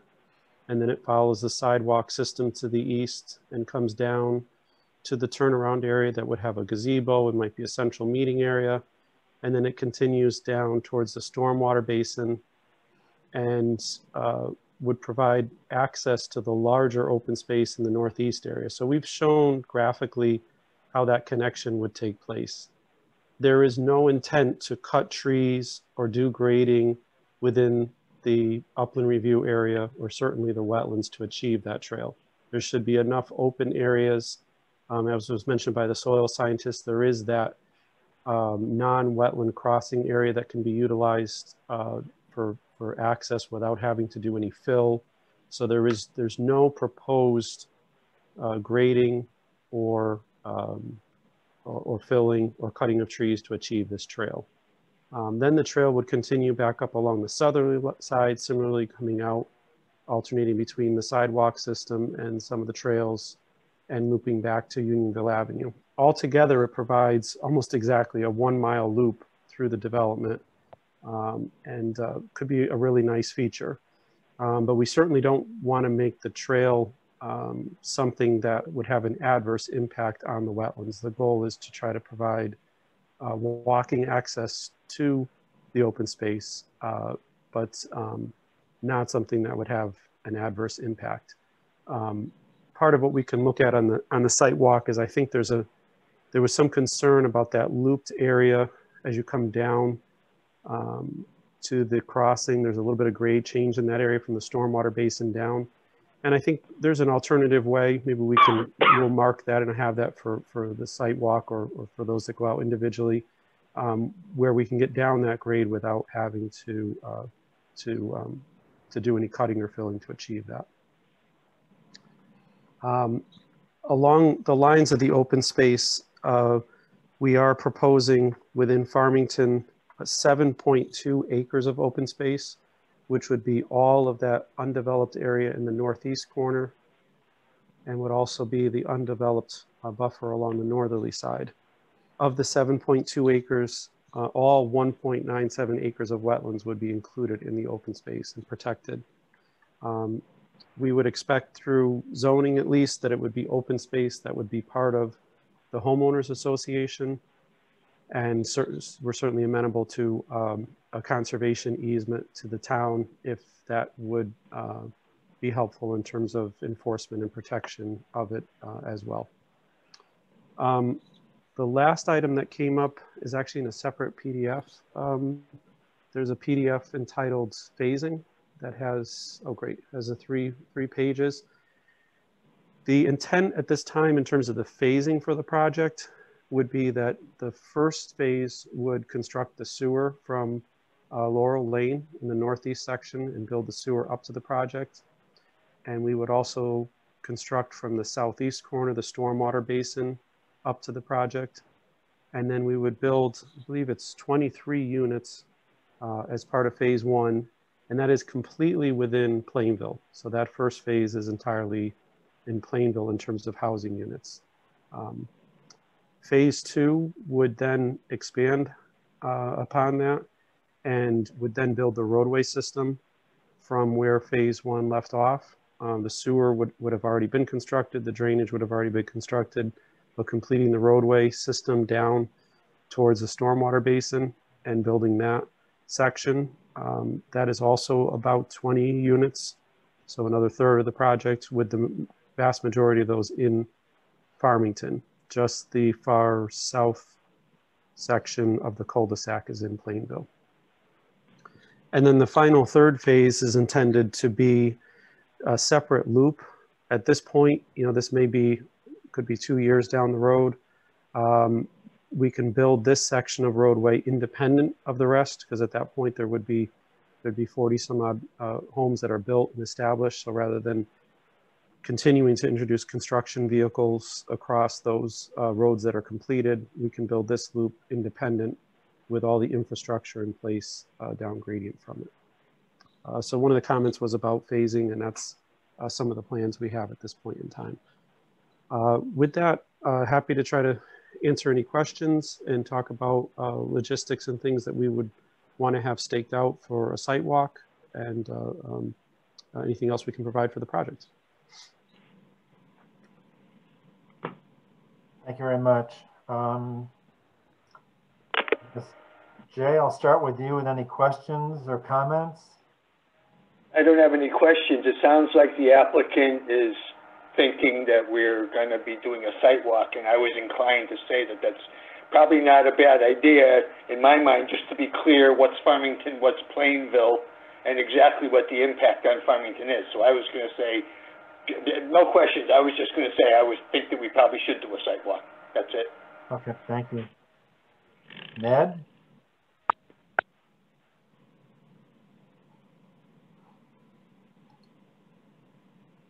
You're muted, Ned. Sorry. I noticed a couple of spots where they have a rain garden as opposed to the stormwater retention. So what is the difference between, it looks like a stormwater retention area. What makes it?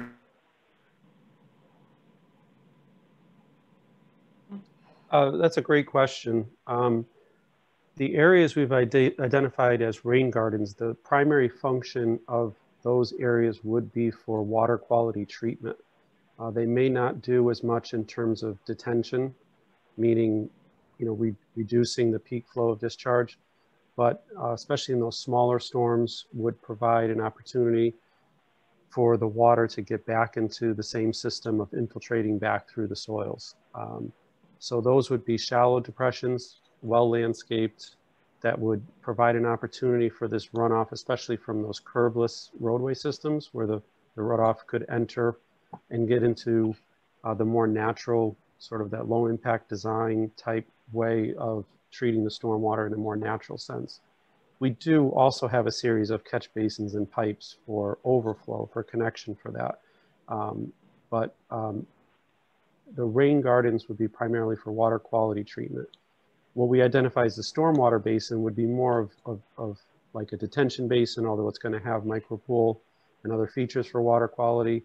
But that would be to handle the water that is collected by the storm pipe system that has either been pre-treated or has bypassed those rain gardens. And now we're dealing, that primary function there is going to be for peak attenuation. So to take those peak flows and reduce those back to pre-development conditions. The stormwater basin is also at the natural low-lying area that where the water flows down to the wetlands. The rain gardens are interspersed throughout the project. The curvilinear design on this worked really well. We do have elevation change from Unionville Avenue down to the wetlands, but these roadways, we were able to get all of them to be less than 3%. So they're very flat. Again, it keeps the flows at a slow rate where they can enter the rain gardens, enter the soils, and try to mimic the natural patterns as much as possible. Okay, and there's a drainage system for each individual house runoff, roof runoff? Correct. So from the downspouts of the homes, the roof water will be collected, and I think that shows on sheet 4 or 5. They show here too, but they might show it better. Oh, with the color, yeah. They show it better here. Yeah, so that'll be, we use these on a lot of projects, especially where we have soils that allow for good infiltration, like these type A and B soils, without a high groundwater table. The roof drainage system through the downspouts will be connected to these underground plastic galleys on a stone bed. We provide a T at the lowest downspout, so if there's any issue, it would overflow like it would from a typical downspout. But we try to get as much of that water to infiltrate, again, into the soil the way it would naturally do. And that roof water is generally clean water coming right off of the roofway system. It's not polluted like the roadways where we need to treat it differently. So we try to isolate roof water from other water on the site. And that's a great way to do that and distinguish between the storm waters. Okay, and this walkway system that it's a nice feature, but is that bituminous pavement, or is that like a stone walkway?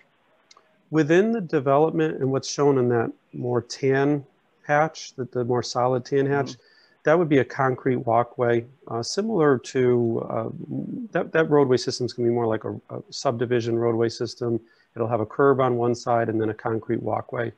The sections of the roadway that have that lighter hatch, we are looking at probably more of like a stone dust trail, or especially towards the wetland area, we'd like to do more of a bark mulch, more natural, just something to control any erosion from walking, but it would not be pavement outside of the roadway system. Okay. I was a little surprised on that. Like, it seems like there's a natural walkway, you know, in the open space area that provides you that route for the path. Does that seem like it was, maybe for the soil scientists, does that seem like it was created at some time in the past, or is it, I mean, is there evidence that it was constructed that way, or I mean, it's not, it's just kind of my curiosity. Yes, this is David Lord. That is definitely a man-made feature. It's a causeway, roadway, woods trail. It does have a culvert pipe where all flows reaching it from the wetland system to the northwest passes through the culvert under this walkway and moves further to the southeast of the site. But it definitely is a man-made feature.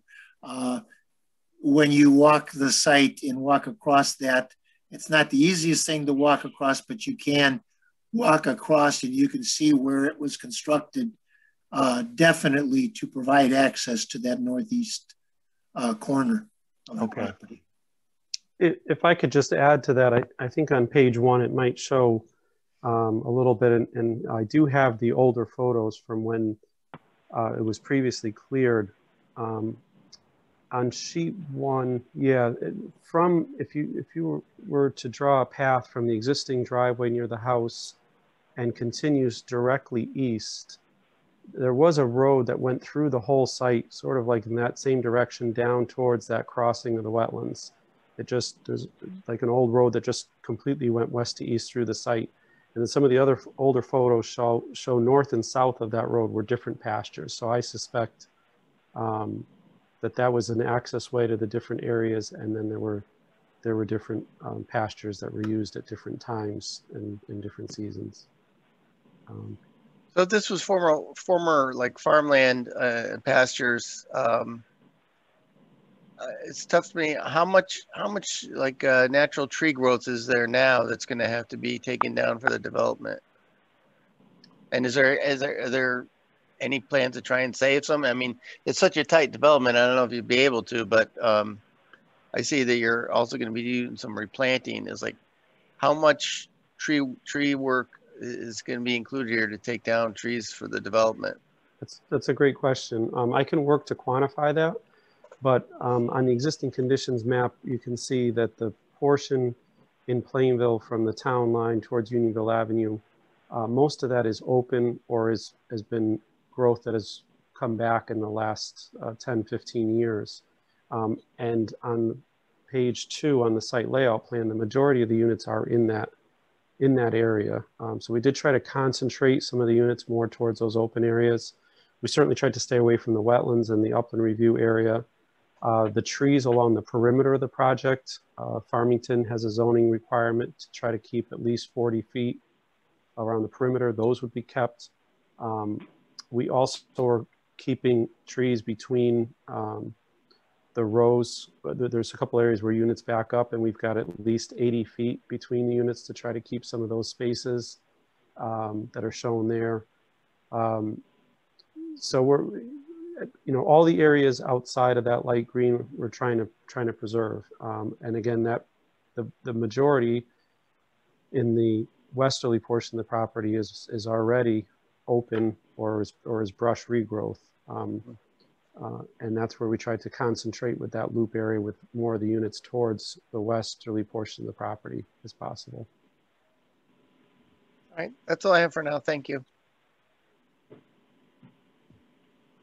Okay. Thanks, Ned. Mark? Well, one thing I was interested to hear about, I couldn't see about in the wetlands, if that land mass that cuts across the wetlands did have some outlet for the water to continue to flow. It looked like it did, but I couldn't determine if there was. The only thing is, on a site visit, I would love to look and see if there's any restriction to that water flow, if it needs something to be cleaned out to make sure the flow continues. But the only questions I have is, looking at this, it's a very interesting development plan, how you're doing it in phases. But I think at this point, most of my questions are more from a different commission, town planning commission. So I will not talk any further about this until I get further information. Okay, Robert?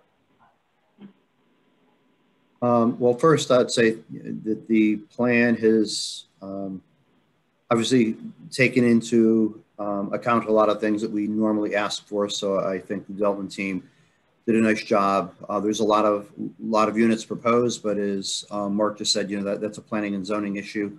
I like the fact that you've kept the development out of the 150-foot regulated area. We very easily could be looking at a proposal where there was deep intrusion into that area. So I think that shows good planning up front.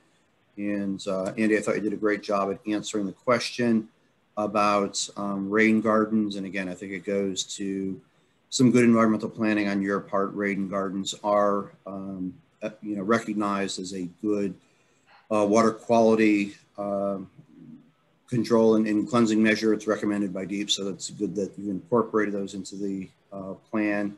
And Chris, I appreciate the fact that you recognize the town staff's work, because I think they've done a great job over the last year. So I think the plan was well thought out, well prepared, and I can gather additional information during the site walk, assuming that we do one. End of comments. Okay, thanks, Robert. Dave? Yeah, I would definitely like to have a site walk here. Just had a couple of questions about the stormwater system.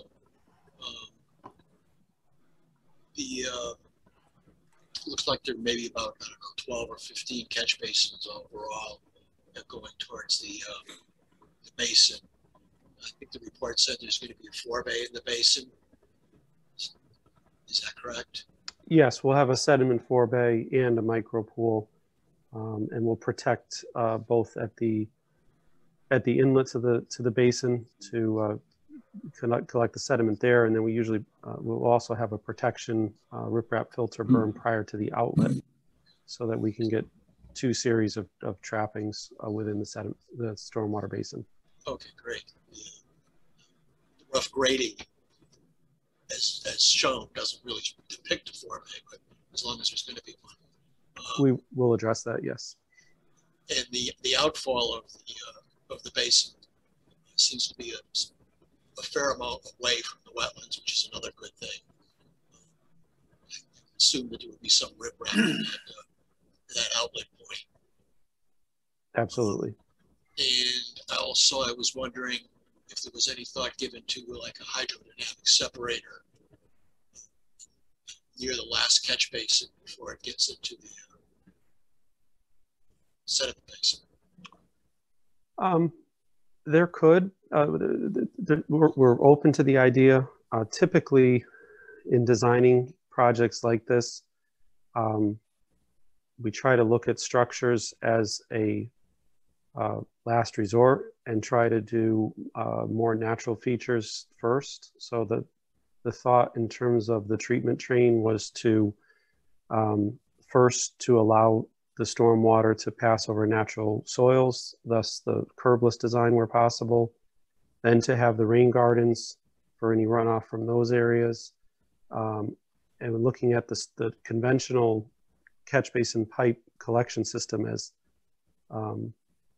further down in that train, we can provide those water quality computations, but we usually try to avoid, we usually reserve those structures for more commercial sites where we don't have the space or the ability to do so, because their function is really dependent upon maintenance and other things of that nature, as opposed to trying to take advantage of these great soils on the site and mimic the natural patterns.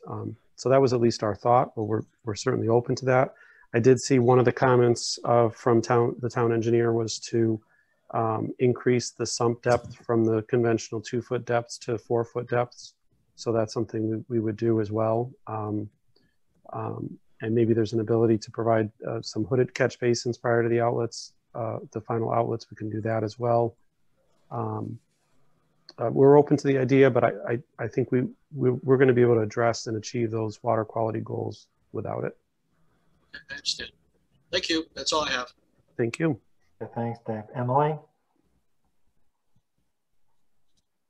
Echoing Mark and others, I have most of the questions that I have, frankly, are zoning related. I'm not on any zoning commissions, so they're not really even any of my business. So I have nothing at this time except for sort of general curiosity, but I guess that will come out later on. Okay. Rich? Is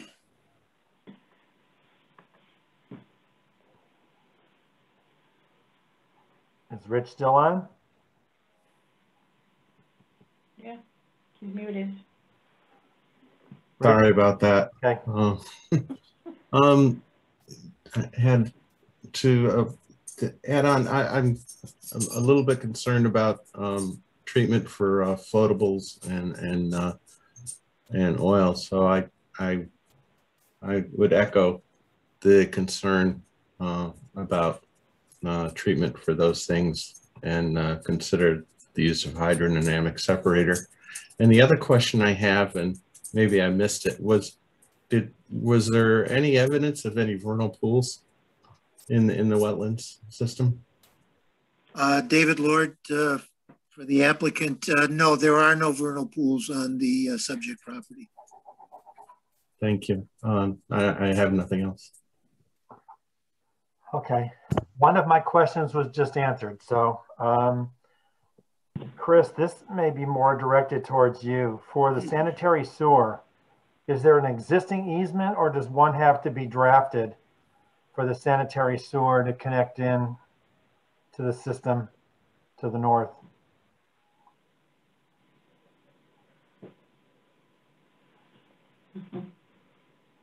Do we lose Chris? Muted. If Chris is muted, I can answer that. I'm back. I think we've started to discuss with the town the easement. Is that correct? Good evening, Mr. Chairman. Mark Lovely, principal at Newport Realty. We have signed an easement agreement with the owner of number 8 Laurel Lane to be able to get that sewer through there. Okay, great. Thank you. I have a few questions for David Lord. The first one is a Dr. Clemens question. With the Hinkley soils in this area, any chance of eastern spadefoots out there? I have not specifically looked for those at the present time, but we can certainly provide that information. Yeah, I mean, in the future. Having the Hinkley soils in that area, there may not be any, but that may be something you want to just double check.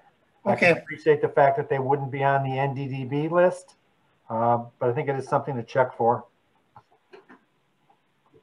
And following up on the soils map, just out of curiosity, do you know what percentage of the property is prime ag soil? No, I have not looked at that, but I can get you those figures.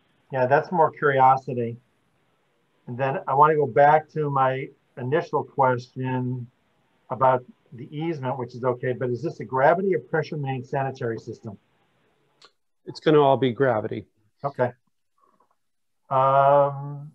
In terms of the stormwater detention basin, how deep is that? It's just under 4 feet from the bottom to the spillway depth, spillway elevation. Do you know or have you checked to find out whether or not DEEP would consider this to be a dam? My understanding is it should not be. We typically design these stormwater basins to purposely have the spillway just under 4 foot depth, and they have not considered them to be dams. So so long as that spillway to bottom depth is less than 4 feet with 3-to-1 side slopes, they're not 2-to-1 side slopes, so it's a little bit flatter side slope, that they have not considered it to be a dam. Okay, and then I'm assuming you're also going to need the construction general permit from DEEP because you're distributing over the 5 acres. Yes, that's a great point, and there'll be, as you know, quite a bit of review on with that in. Okay, then the monitoring. This would also require the monitoring schedule and a third-party review. Okay. I think somebody mentioned 7.2 acres of open space in Farmington. Was that correct? I'm assuming that that's starting at an area at that 30-foot clearing area behind the housing units. Is that correct? I'm assuming that's where that would start. So correct. So everything, I'm sorry. No, go ahead. Everything on that sheet S1 there that is not within the developed envelope. So everything that's got the natural colors, the wetlands, the entire northeast section, as well as the north buffer line along that property line, that is the 7.2 acres of open space, including the nearly 2 acres of wetlands. Okay, and my understanding is that's something that you would consider a conservation easement for, correct? Correct. If it'll be held by the homeowners association, but if so desired, we could also grant a conservation easement to the town for its preservation. Okay, and then the trails that you're talking about, do any of them need to be ADA compliant?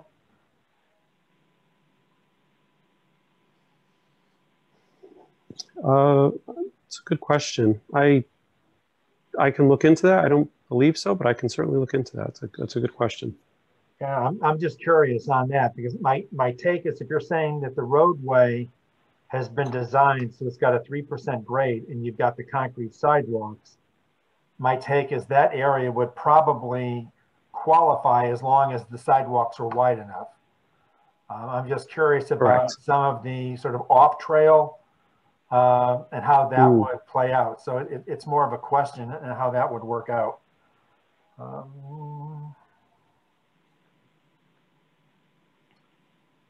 And actually, I think as you guys were talking, I was writing down my comments. So I think I covered all of them for the time being, but I think like a lot of my colleagues, I think it would be good to do a site walk out there.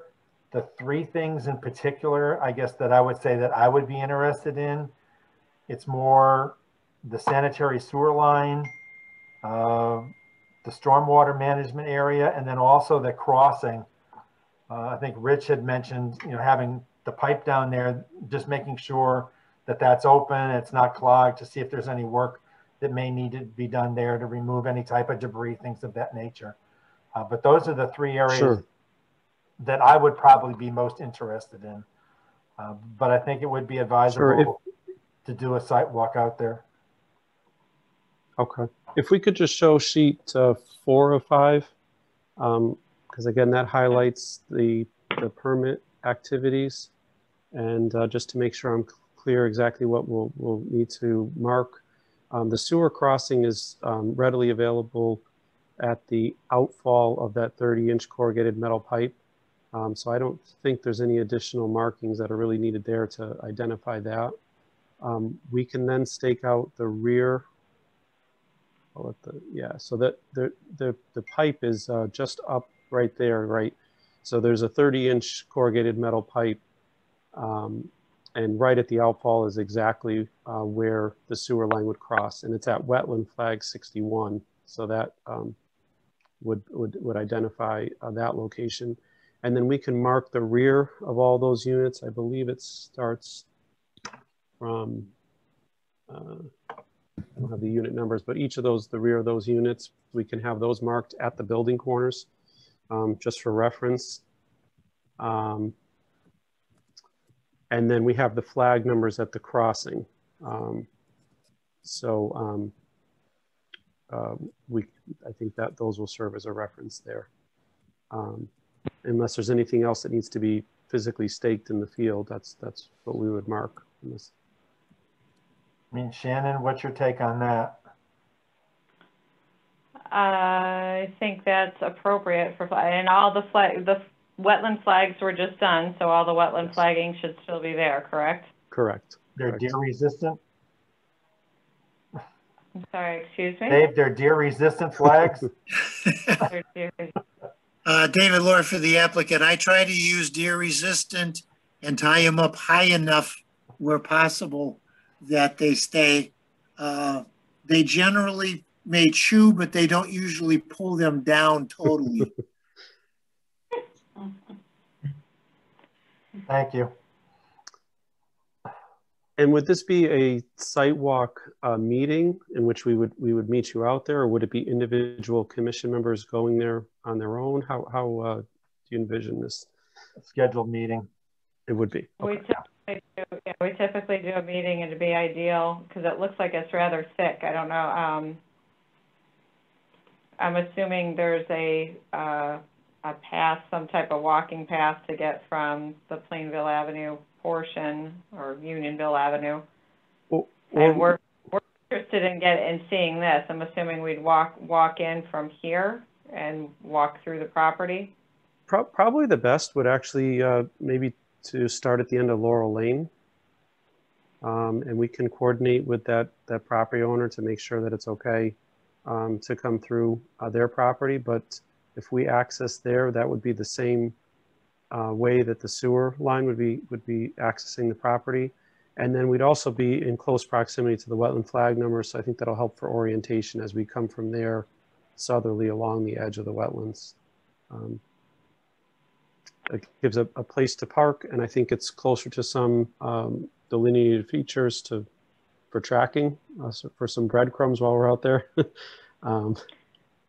You know, that's fine as long as we have access and the homeowner has no objection to our access. Yeah, David Lord, the alternative to that is the open field area to the east of the barns, that light colored shaded area there. There's a lot of parking there that can be accessed from the driveway to the existing house structure. Mr. Chairman? It's sort of right on the town line with Plainville behind the barns. Mr. Chairman, this is Mark Simpson. Yeah. Hey, I think it's a good idea, as a suggestion, do Laurel Lane, because that area is dealing with the Farmington piece of the property. Yep. We don't really need to look at the Plainville side of things as much. So I think it's a good suggestion to go that way, and that way we can look at the two of the concerns. One is the wetlands, and then you were talking about the sewer line, and anybody else wants to see anything else, we can catch and do whatever we have to do at that point. Okay. It sounds like a plan. Also, I want to go together because we don't want to lose any members if they go out there singly. It looks too woody. We might lose a few. Okay, so typically we do our site walks either Saturday or Sunday morning, and we'd like to start at either 8:30 or 9, but given we're going to be, I guess, any commission members, is there any, for your part, we'll start with a preference on Saturday or Sunday, and then we'll have to toss it back to the applicant and let them coordinate with the homeowner. May I suggest the Saturday, I believe, is May 2nd, Mother's Day? No, I don't think so. Is it the May 1st, Saturday, May 2nd. May 9th is Mother's Day. I think May 9th is Mother's Day. Okay. So the month after? Okay. I mean, week after? Okay. Yeah. I mean, Saturday would work for me. Yeah, I have a preference on Saturday. It's less intrusive on church. I can't attend Saturday. I also can't vote, so. Okay, so it sounds like Saturday's the loose preference for commission members, if I heard everyone correctly. My kid may have a game. One of my kids might have a game or something. I don't know, but usually they're not that early. 8:30 usually we're safe. Okay.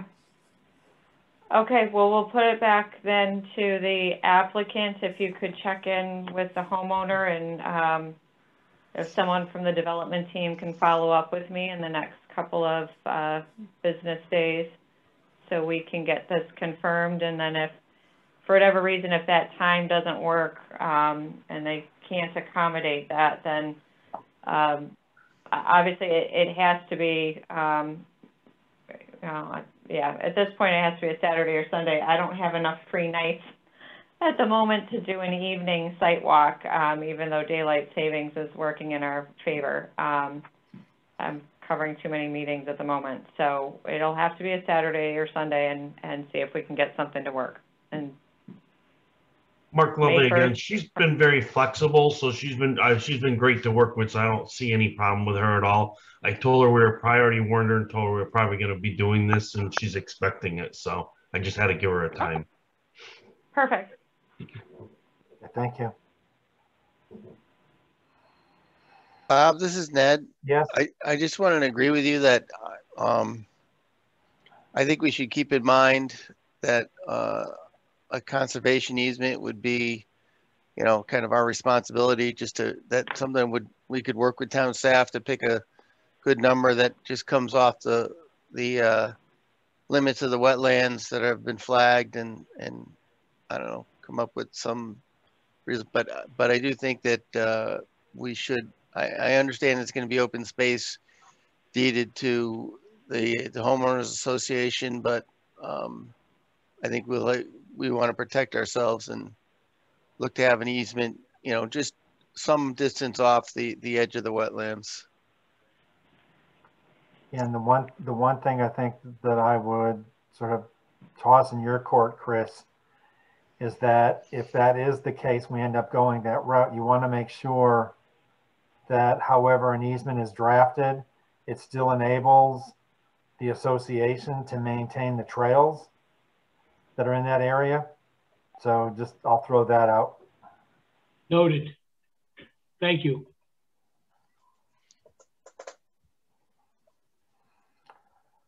Okay, I think. Great. Thank you so much. For the time being. We need to vote to accept the application, please. Okay, so can I get a motion to accept the application? So moved, Statchen. Second. Jay, second. Okay, those in favor of accepting the application, please signify by saying aye. Aye. Aye. Opposed, abstaining? So be it. Thank you. Okay. Thank you all very much. Thank you. Thank you. Thank you, everyone. Have a good night. You too. 1179 Farmington Avenue. That sounds familiar. Yep. Sounds familiar, and I think we've got our familiar cast of players. So hopefully, George, you on the phone for us this evening? Oh yes, I'm a familiar cast here. Our familiar cast. All right, Mr. Logan. Hopefully you can see my screen. I got April 1st, April 5th, April 9th, April 15th. Tell me what you want open. I guess what we could do is we can open the 100% remediation plan. I guess that would be the best, and we can zoom in a little bit, maybe.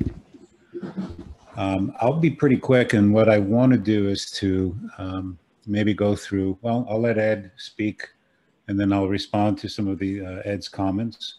In general, as you will see, I don't have any issues with what Ed is proposing or asking, but we can, obviously we have to answer a few questions that he has. So this is what we're calling the 100% plan. It doesn't mean it might not have a little revision here and there, and indeed Ed Pollock has asked for a few. But what you see here is both the restoration part, which is the northern portion. So we've graded that out to reflect what we are proposing to do. We have put a cross-section through it. We don't have to look at those now, but those are to kind of give you an idea of what this will look as we remove the overburden, the fill that was placed there. One thing that I think I've said before, but I'll say it again just in case, is that, as you might recall, we had made the case that a significant portion of this wetland that we've delineated out there in the restoration area was in fact under an old haul road. And what we observed when we did the test pits and logged them is that we had the quintessential under what about 2.5 feet or so below the ground, that massive dense layer that we see throughout wetland A and throughout this area. But on the top, we had another little layer that was retarding water or perching water, if you will. And that was probably where the trucks had been going back and forth in the past and created that. So that's very difficult to recreate. So what and probably will end up happening here is that we will likely depress that area a little further than it was before. Not that one, but I'm talking about the restoration area. Right, so that area. So we're gonna have to go slightly deeper than what was there before. And in order for us to have a perched water table again, and it will be very similar to what's obviously the situation in wetland A, which is also perched. So that means, and this is to answer one of Ed's questions, and we might have been not good at clarifying what's going to happen there as far as the wetland hydrologic regime. I believe in the pre-existing situation, we could have called that hydrologic regime seasonally saturated. Maybe the fringe was seasonally flooded also, as we see that just as we step into the undisturbed area within wetland A. So we will have seasonally flooded because of that situation that I just described before, where we're super excavating a little bit by a few inches to a foot. And then we're going to have a seasonally saturated regime also. It depends on what part of the season you're in, I guess. As we know, these wetland systems will tend to dry out in the summer, as we've experienced out there this past year. Now, going to the actual wetland creation or replication, I know we've probably used both terms, and hopefully people weren't too confused. If we can focus in a little bit on that, zoom in.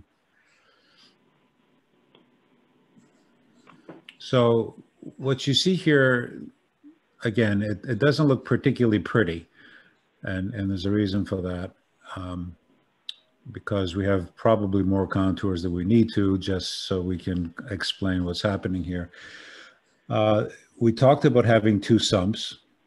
And one of the things that Ed has commented, which was correct, is that we said that we wanted 3-foot sumps, and we ended up having, well, 4.5-foot sumps at the low spots in these two sumps, which is fine. I mean, we're still within that massive layer that we found as we excavated and did our test holes over here.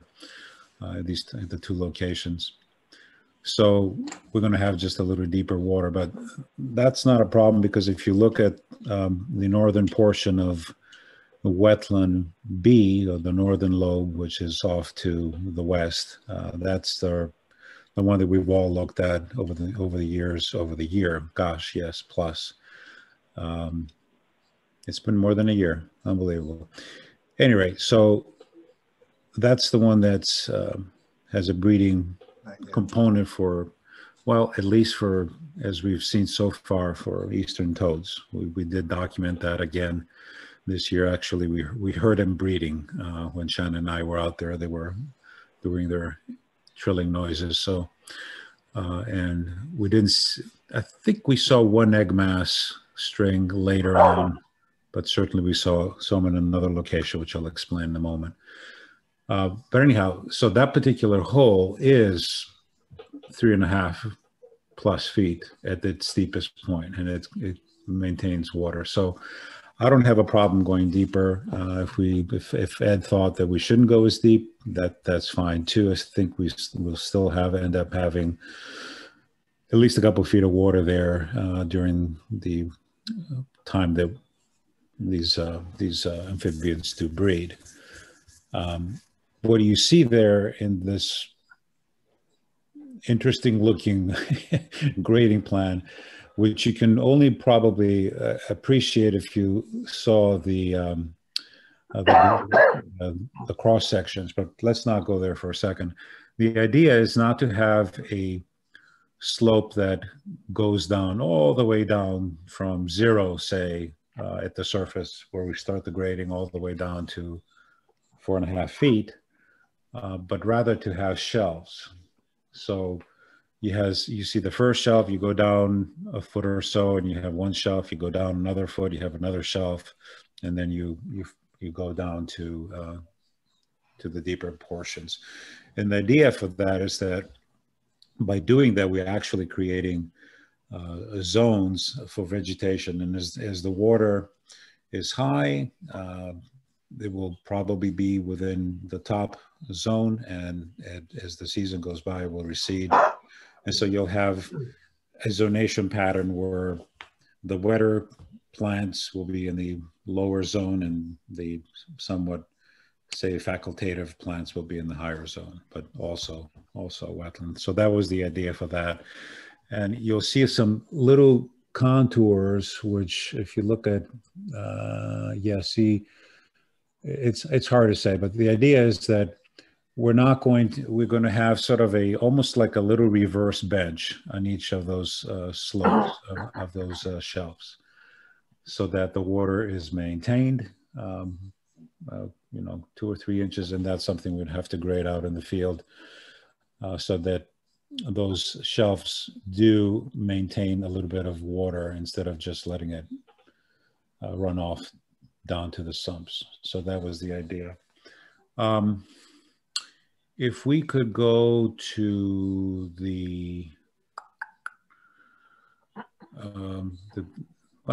implementation notes are the implementation notes, and those are a lot of verbiage just to make sure that we're following something. Let's go to the tables, the planting tables, tables 1 and 3. Yep, you just passed it. Restoration replication tables 1 and 3, trees and shrubs. There we go. So these are tables of trees, and you can see the columns there. If you twist your head one way, you'll see we've called it different things. The temporary buffer wetland to restoration area, we've called it a bunch of things, but in essence is the slope, the 6-to-1 slope that we're proposing that goes up from the edge of the wetland that's going to be restored. And we've taken at least one of Ed's recommendations, and that is we're going to have a slope that's even instead of what we had seen before in the earliest iterations, where we had some places where the slope was more than 6-to-1 and some places it was less. Now it's all 6-to-1 throughout.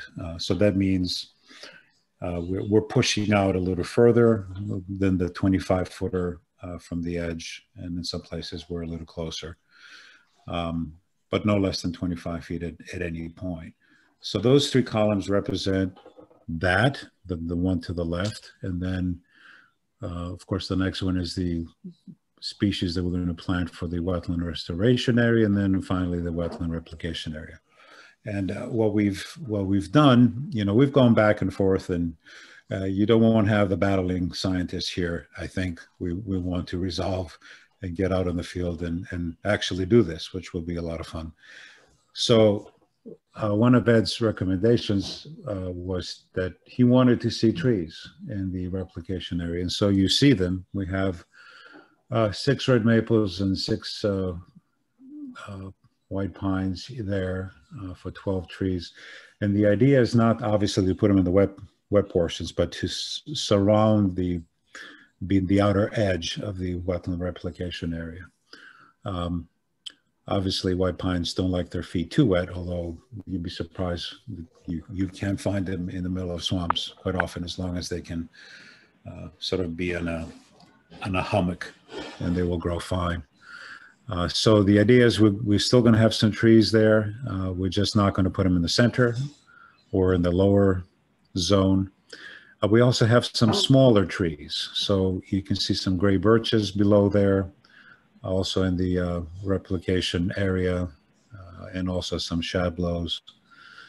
A bunch of shrubs.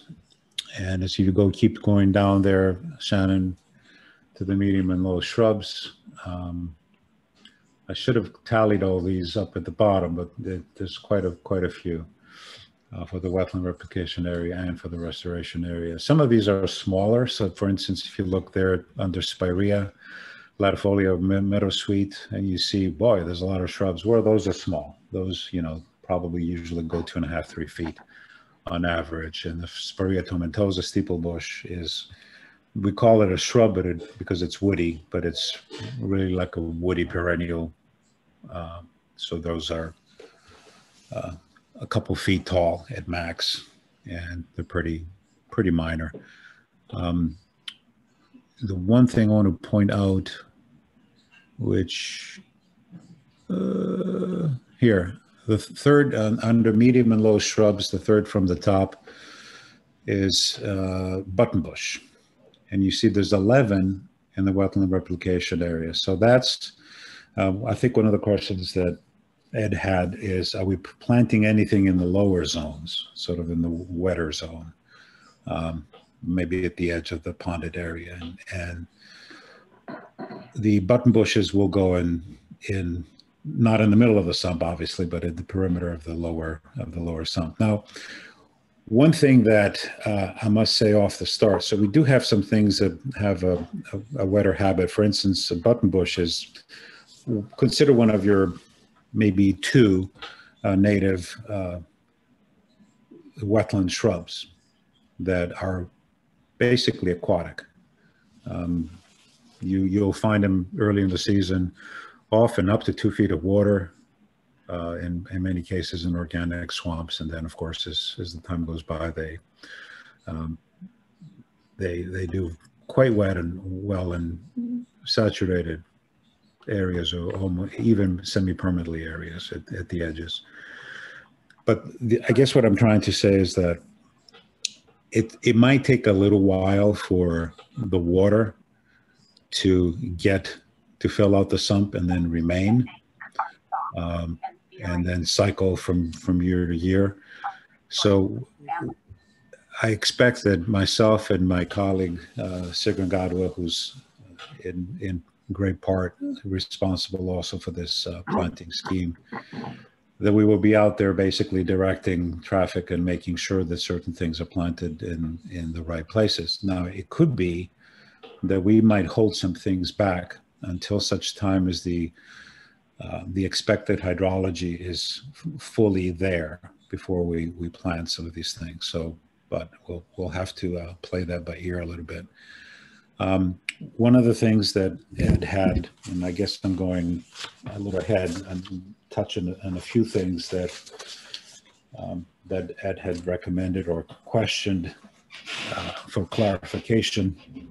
For instance, and I'll let him speak for himself, but he did say under number 20 in his recent review, the tables do not specify deep seasonally flooded planting zone, although such a zone is indicated in the plans. Will the 2 deep sumps be planted with vegetation? And the answer is yes and no, based on what I just said. But however, again, we have the flexibility to, now we do have buttonbush there, we do have woolgrass, and some of the species in the seed mix are obligates, so that means they'll be do quite well in the wetter portions if their habit is such. For instance, even though marsh fern there that you see as an obligate, you typically don't see that in more than just a couple of inches, 3 inches of water, shallow marsh edge. So we could, depending on how the sumps develop and whether they remain wetter than we think they would. Honestly, if you remember the northern portion of lobe, the northern lobe of wetland B, we were quite surprised that it remained up to 2 feet of water there for the entire season. So if the same thing happens here, which is quite probable, then we could incorporate some other species in once we figure out where that zone is, and add some additional species. That wouldn't be a big expense, and since we'll be monitoring these over 3 years after the year of implementation, we could add things like soft-stem bulrush, which lets its feet wet, like arrowhead, water plantain, arrow arum, burreed. Again, those are things that can be incorporated, but again, it has to happen over a period of a year or so, once we kind of take a look and see how exactly the system develops. I mean, you have to understand that this kind of wetland replication is as much a science as it is a sort of a patient art. You wait and see, and then you respond as nature takes its course. Hopefully you're within the range that you need to be in order to have a successful wetland replication. But very often, at least in my experience, we have to make adjustments as we go during a couple of years. So one of the questions that was, Shannon, do you have the one with the watershed? I do. I've got like I said, everything you submitted in the last. Great. So show me that, because I want to point to a couple of things. There you go. So if you want to explode that a little bit. Yep, will do. Good. Okay, so a couple of things. So there's your watershed, and that watershed will pretty much remain the same after we do the restoration. And so all that watershed's still going to be responsible for bringing water into wetland A. And of course, since we've seen where the water is trending, that it will also help us to provide the sufficient hydrology for the replication area. One thing, so Shannon and I went out a couple of times to look for amphibians. I haven't gone this week. I probably will by Saturday do one final last look, although I don't expect to find anything more than what I've already found. So we found that wetland B, just as it did last year, is going to be populated with breeding toads. That was happening during the second visit, and then we'll probably transition into green frogs as happened last year. The other area that we found, and you can point out to that, it's right in there. Remember, that was the area that we did not classify as a wetland, although we've looked at it a couple of times, and it did contain some wetland plant materials. You remember the purple loosestrife, for instance, some sedges. And that's the area that was kind of left after the topsoil had been stripped when the cease and desist went into place and soil activity ceased. And not too far from there, from that little hand, is also that hole. You remember the 4 foot or so hole that also told us something. Water remained in it for the entire season. So that's another indication of if we dig that far, we'll probably get the water that we're expecting. But that area was probably the primary area that was breeding toads. And there were some nude egg masses, and then some old ones that had the algal additions to them. So probably that's going to be also filled, but following what we've already said, that we would not touch wetland B, northern lobe, until we have water in the 2 sumps. That area will also be left alone. It's not a very big area until such time as it can be filled post-season, once all the froggies and toads take off. Didn't see anything except for one green frog in wetland A. Jumped in and disappeared, and that was about it. I think that's kind of where I'm at this moment. I think you folks hopefully have had the time to look at the material we provided. It's typical as far as it's detailed. This is the kind of detail that we usually provide to the U.S. Army Corps of Engineers when in the past we had done wetland mitigations, and of course is what the Connecticut DEP requires when we still are required to do wetland replication. So no surprises there. One of the things that Ed had also asked, and I think he asked a couple of times, if not more than once, is what's going to happen to the area that within the upland review area, or the entire area. And I probably should have pointed this out the last time, but I wasn't sure if it was in the record, but Shannon tells me it has been in the record. And back in December,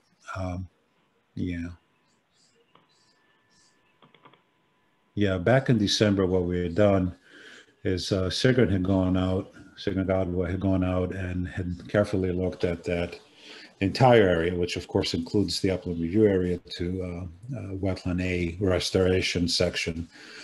We made a whole bunch of recommendations.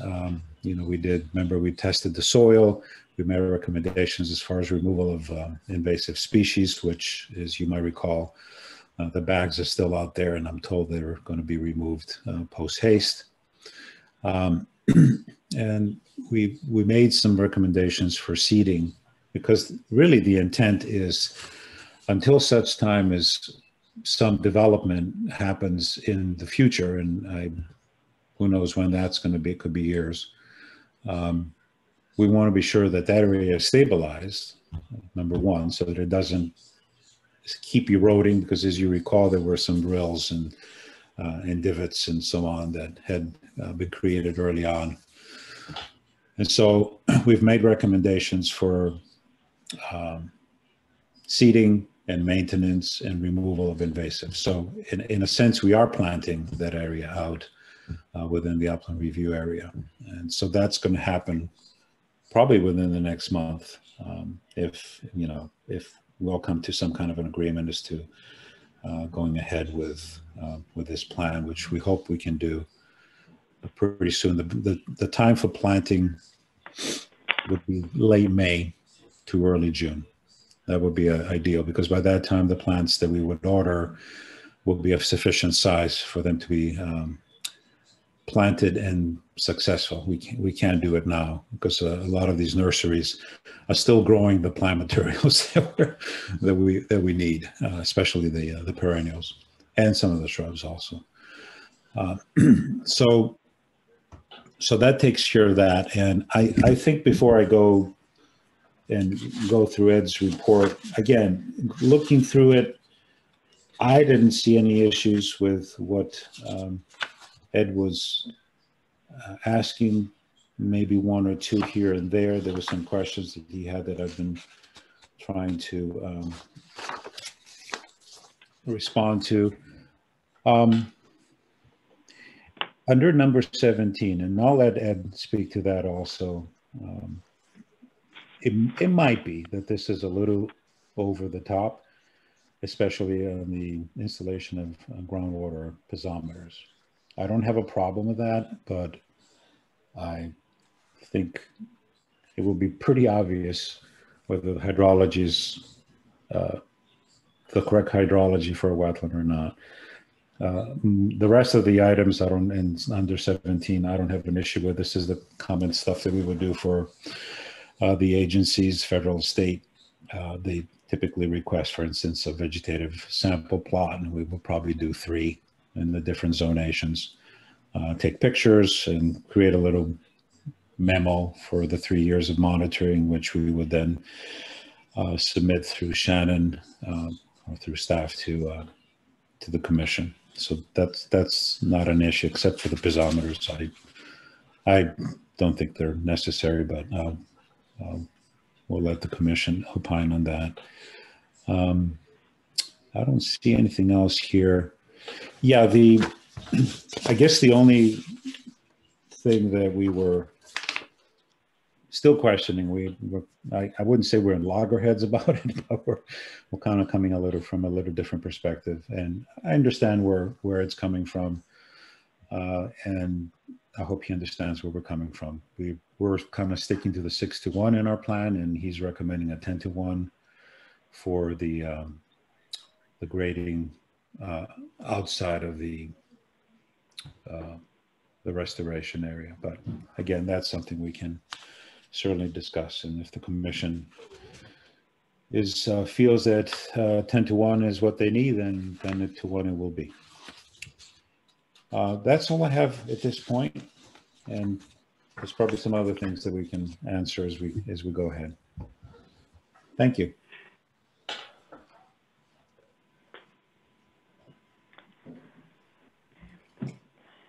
Mr. Chair, Mr. Pollack is on the phone if you'd like to hear from him, or or go to questions, however you'd like to proceed. Yeah, I mean, I'd like to get a little response from Ed, so thank you. Okay. Okay, great. Good evening, folks. For the record, Ed Pollack, soil scientist, professional wetland scientist with Connecticut Ecosystems. I received yesterday the documents that I referenced in my letter dated April 21st, 2021. I received those hard copies of those documents yesterday. So it was only today that I had a chance to look them over and then to write this brief letter, a review letter. So sorry for the kind of the last minute submission, but I did the best that I could. What I could do for your information is just to move quickly through these comments, get to the highlight of each one without bogging you down in a lot of detail, and then answer any questions you may have. I do note at the outset that I think that these materials, in particular the planting tables as well as the notes, this represents yet another good faith effort towards achieving a final 100% design. So I think that it allows the process to continue to move forward, which benefits the applicant, but also the commission, to be able to eventually vote on what has been submitted to you. In number two, I just make the note about the importance of vocabulary or terminology. I think it's very important to be precise in terminology so that there's no confusion on the part of any reviewer, whether it be me or the commissioners or staff, just exactly what is referred to in the applicant's reports and in their maps and plans. And I identified 4 different terms that I encountered in these materials that refer to at different times to the mitigation components of the mitigation plan. And it can become confusing, when you're encountering 4 different terms, just what's actually being referred to. And for the sake of consistency and simplicity, I'm proposing that just the 2 terms be used in different contexts to refer to what's being done here. Specifically, the work that's being proposed to the north of Wetland A, the portion of Wetland A that was filled last year.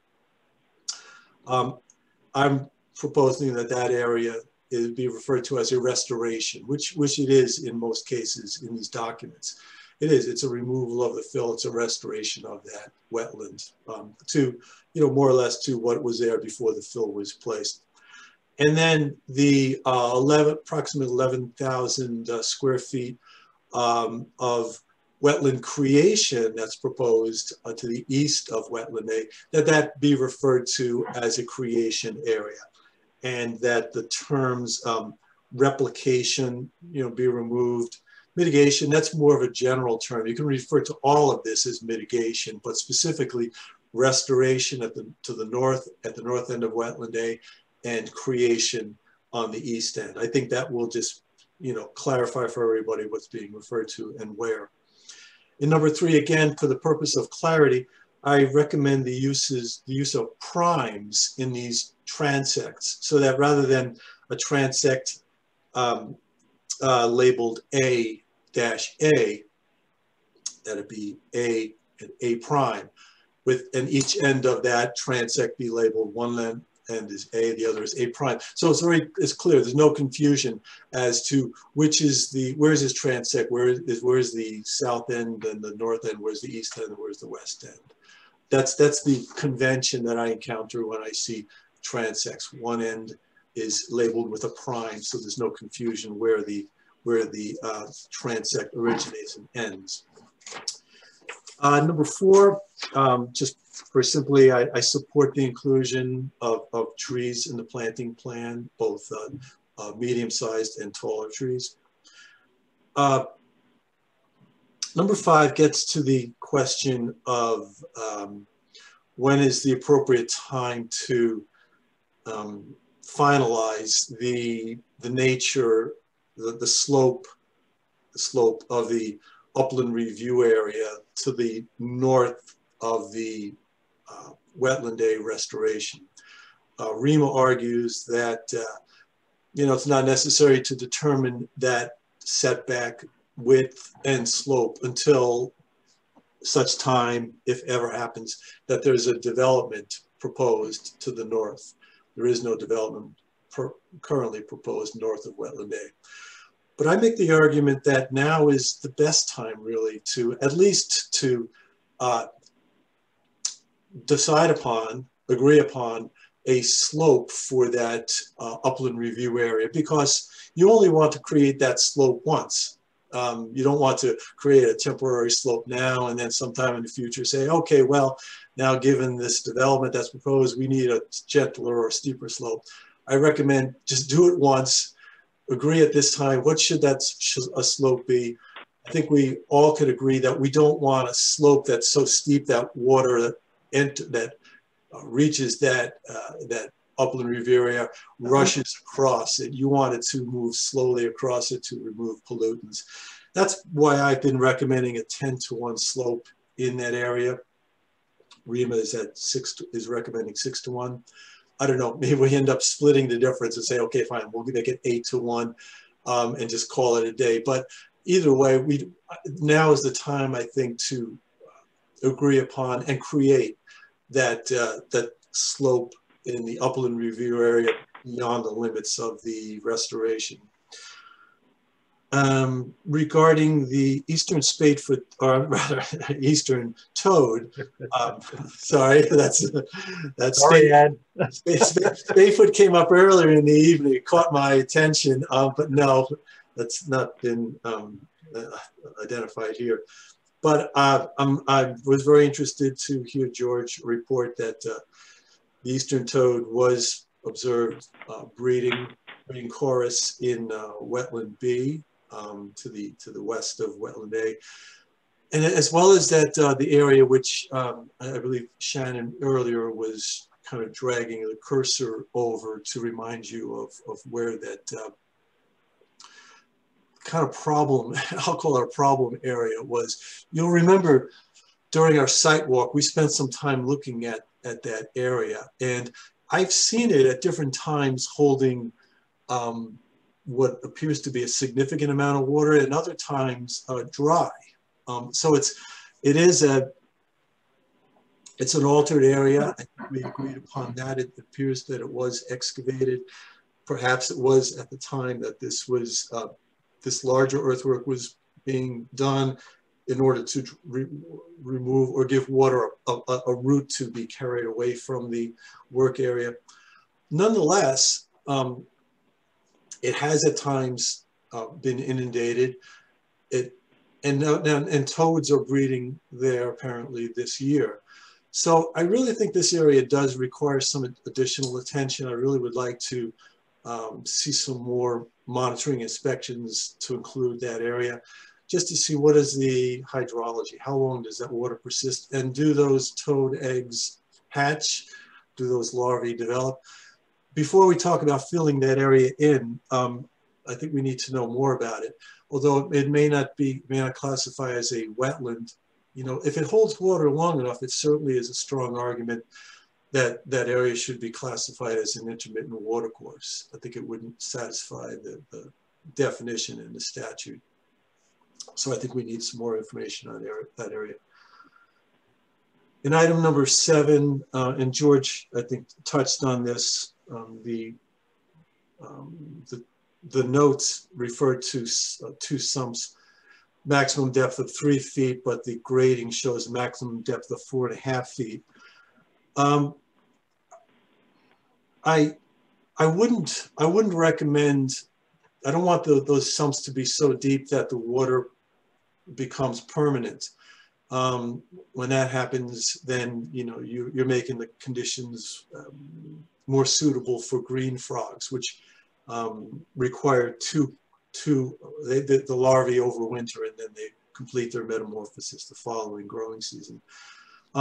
So preferable is seasonally flooded, but not permanently flooded. And the deeper those sumps become, the greater chance that they become permanently flooded. So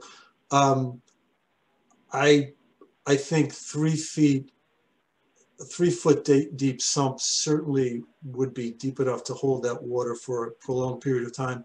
I would be concerned that 4.5 feet would be too deep, but I'll ask Rima to rethink that grading and that question.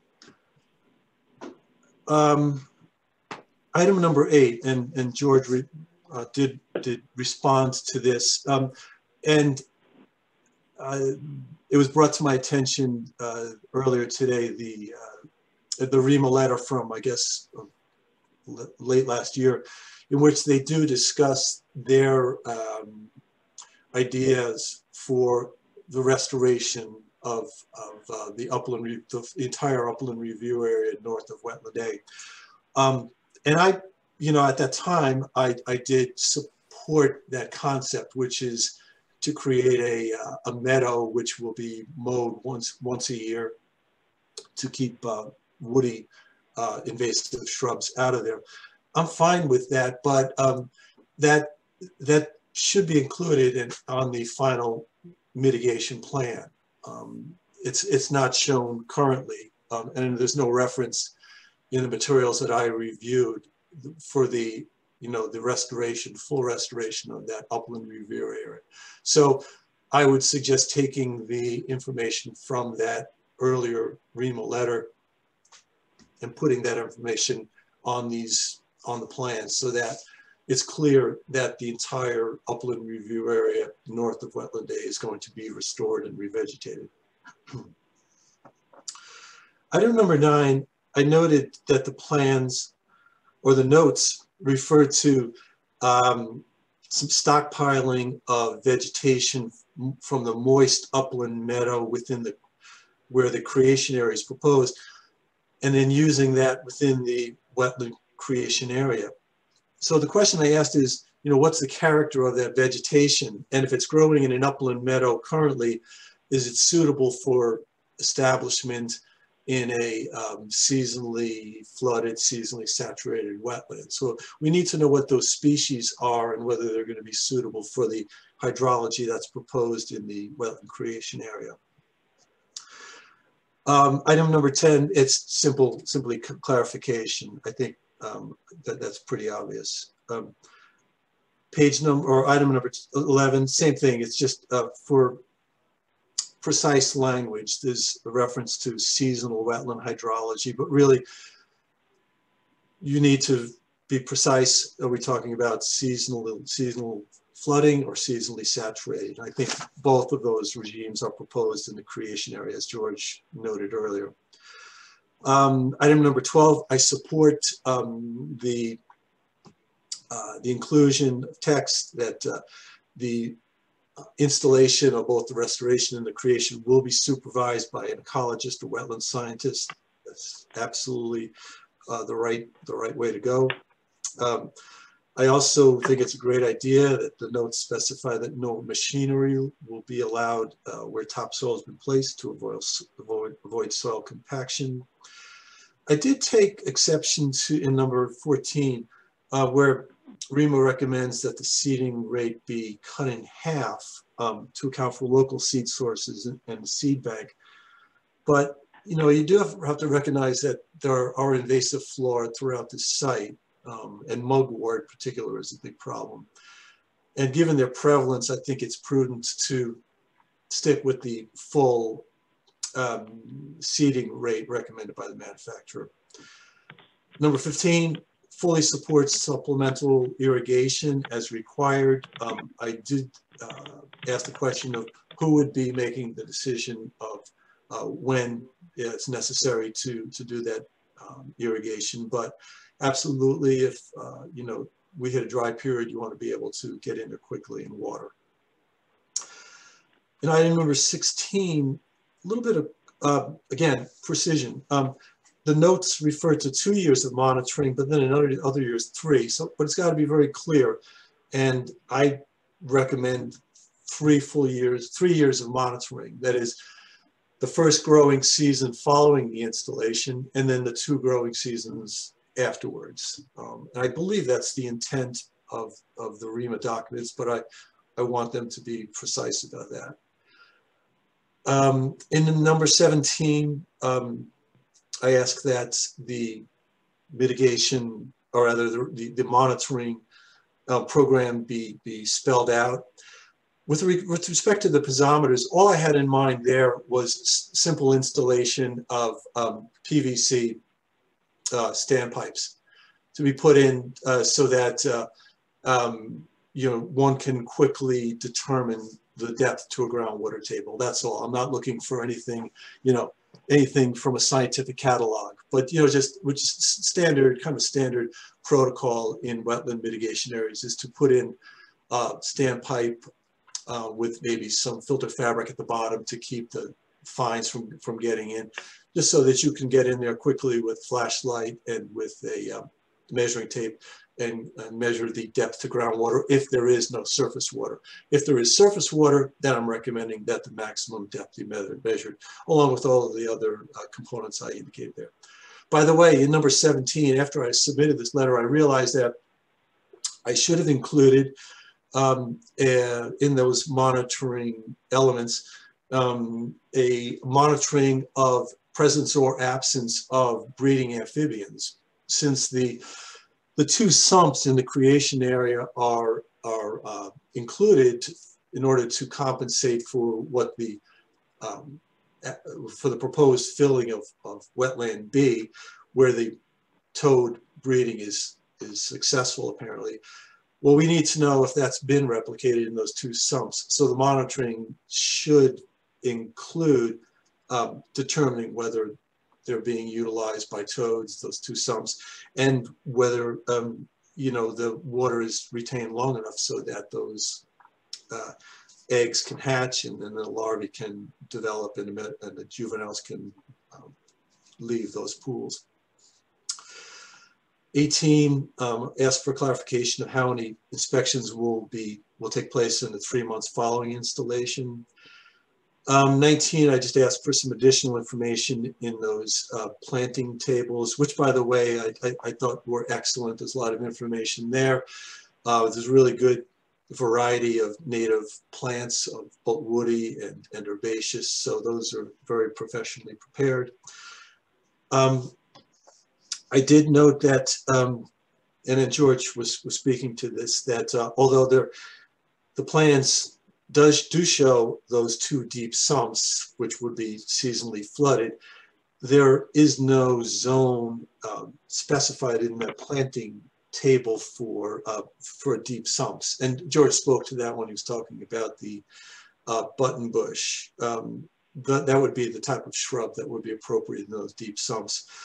By the way, you know, George was requesting, I guess, you know, the latitude to be able to adjust or hold back some of the plantings in order to just see what the actual hydrology is that's created out there. You know, you can never, as you said, you can never know in advance. You would do our best judgment to design these mitigation projects to a particular hydrology, but you never really know until you actually put it in. And the worst thing in the world would be to simply put the plants on the ground where they're shown on a map. If the hydrology is not right, then you've got to make that professional call and you have to adjust the planting plan. So the wetland scientist who's going to be monitoring the installation, they should have that latitude to move plants around based upon the actual hydrology that is created, as well as hold back plants to observe the hydrology a little bit further. Ultimately, the plants need to be put in, but they need to be put in once you have a good understanding of hydrology. And there you go. Any questions you have, I'll do my best to answer them for you.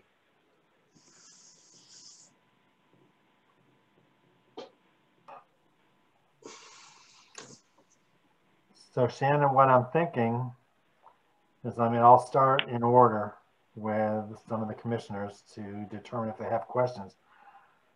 But I don't think I want to limit it to one side or the other. I mean, if people have questions. No, I'd open it wide. Like, I'd go through everybody, and it doesn't matter if it's a question for George or Ed. Yep. Like, yeah. Yeah. I agree. We're getting close. I'd like to get close to the witching hour. Well, but we also need to get to a point where we need to get a shovel in the ground on this. Otherwise, we're going to lose our opportunity Understood. to do something productive this spring. So we need to bring this to a close. If not tonight, get to a point where we come to a consensus so we can say, okay, next meeting, come back with, what are you handing to your contractors and people that are going out, so that we can get this moving ahead. Okay. So Rich, I'll put you on the spot first.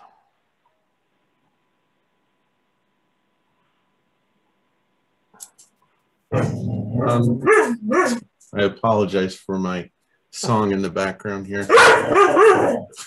Maybe you should move on and come back.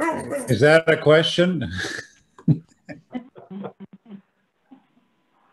Emily, we'll go to you all.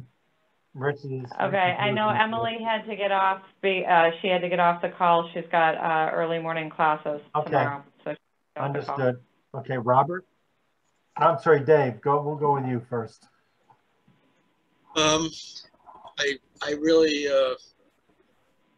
have no questions at this time. Kind of. Okay, Robert. Letting it all sink in.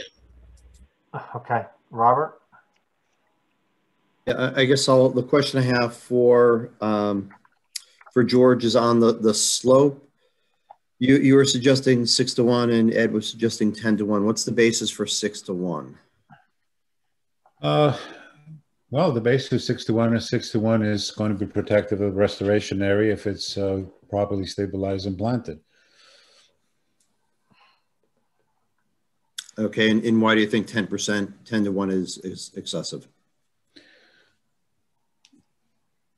Again, I don't think it's necessarily excessive, but you know, the point that I made before is that very often you find slopes adjacent to wetlands that are anywhere from 2-to-1 to 3-to-1 to 10-to-1. So we picked a number. If the commission feels that there's a reason why a 10-to-1 is better than a 6-to-1 as far as stabilization and protection of what we're trying to do there, then we'll go to 10-to-1. Okay, and then Ed, it looked like, if I have my notes correct, George is generally agreeable to your recommendations, but number 17, George is taking the most exception. So do you see flexibility on recommendation 17? Item number 17 was the components of the monitoring program. Is that right? Yeah. You know, I closed out the document, so I don't have it open. Right. That's item 17. Yeah. I believe the only issue that George raised there was regarding my reference to piezometers, and I'd like to hear his thoughts on my clarification of what I meant by piezometers, by the, using PVC pipe, perforated PVC pipe, which is, as I said, standard protocol, not expensive scientific equipment, but that's the idea. But additionally, I'd like to hear George's thoughts on my recommendation for monitoring, particularly those two, the deep sumps in the creation area for amphibian breeding. Yeah, I think that goes without saying. I mean, that's the reason for us doing the sumps. So if we don't monitor, how do we know we're successful in achieving that particular goal? So absolutely, that's going to happen.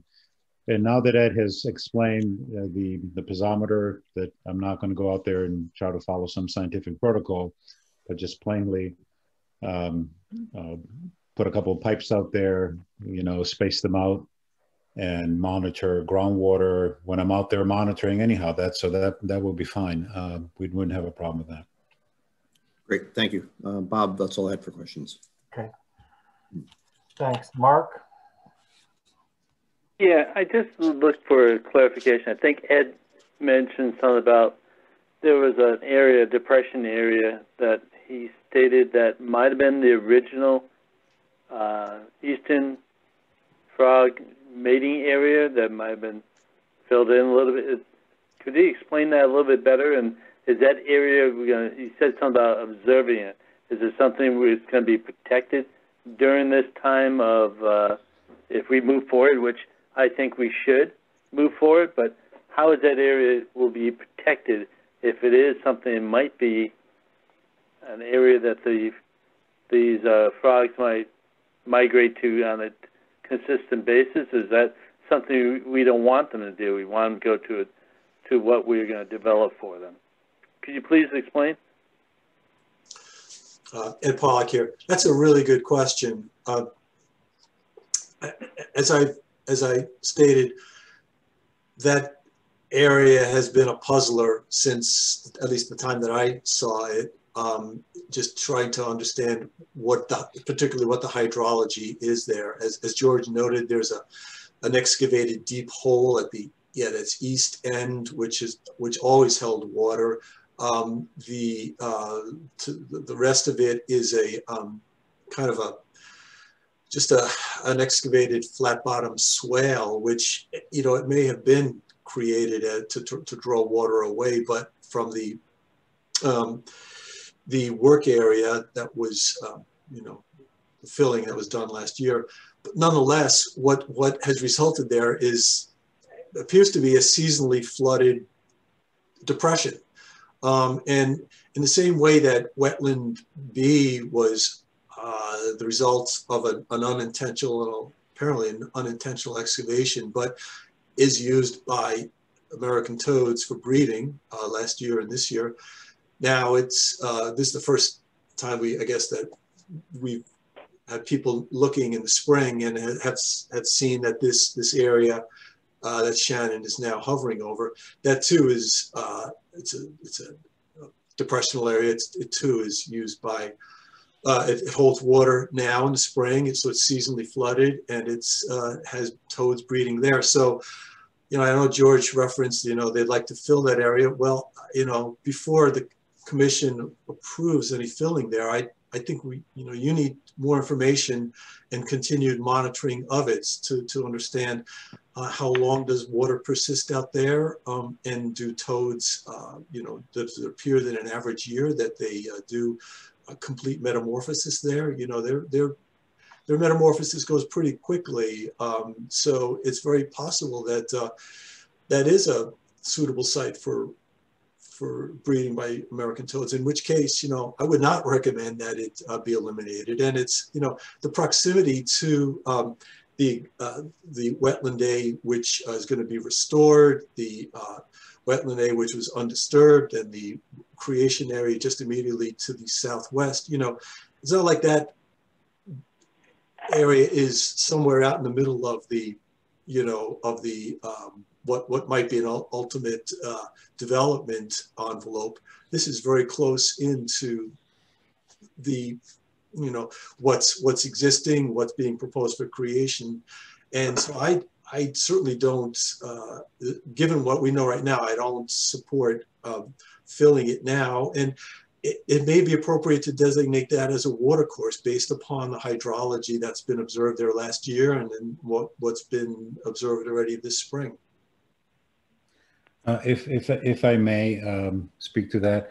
Yeah, certainly. We're not proposing to fill that right now. I think this falls in the same category as wetland B, which we wouldn't touch until such time as we've developed appropriate hydrology for the sumps and have documented that it's an appropriate hydrology for the breeding of toads. So until that happens, wetland B, northern lobe, will be left alone, and that area will be left alone.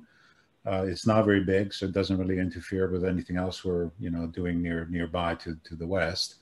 We'll just make sure we don't touch it and slope into it in any way. But once, hopefully, as we've said, the sumps for the replication area or the creation area have achieved their intended goal, then I think we would go and fill them, since they were our own creation, I guess. Well, I'm glad to hear you. Well, I'm glad to hear you're both on the same page. I think the decision to fill that area in would be a decision by the commission and all the parties involved before that happens. But as I said again, Mr. Chairman, I think we're at a point where we understand what needs to be done. And I think we are at the point where we should make the first step in the direction of getting this process, into the as Shannon said, start putting a shovel in the ground. That's all. Ned? Yeah. So my question, so on the grades between 10-1 and 6-1,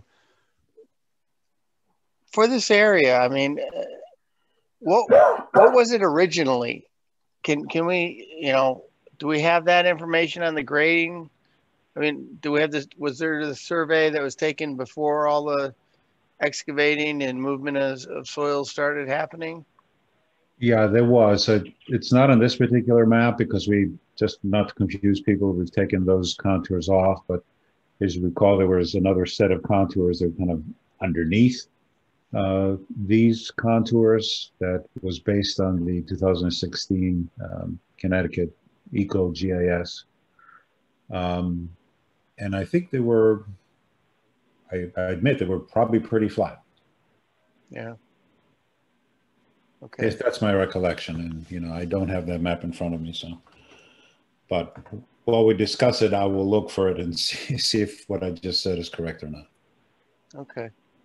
Thank you. I do agree about the Ed's comment about the seeding rate not be cut in half and use the recommended amount, because I share the concern that, yeah, I mean, we've seen how quickly the mugwort and the other invasives are coming back there. So I'm afraid that instead of local seed sources coming in, that we would just have more of the invasives come back. So I would like to get it planted, to the amounts that are recommended by the manufacturer.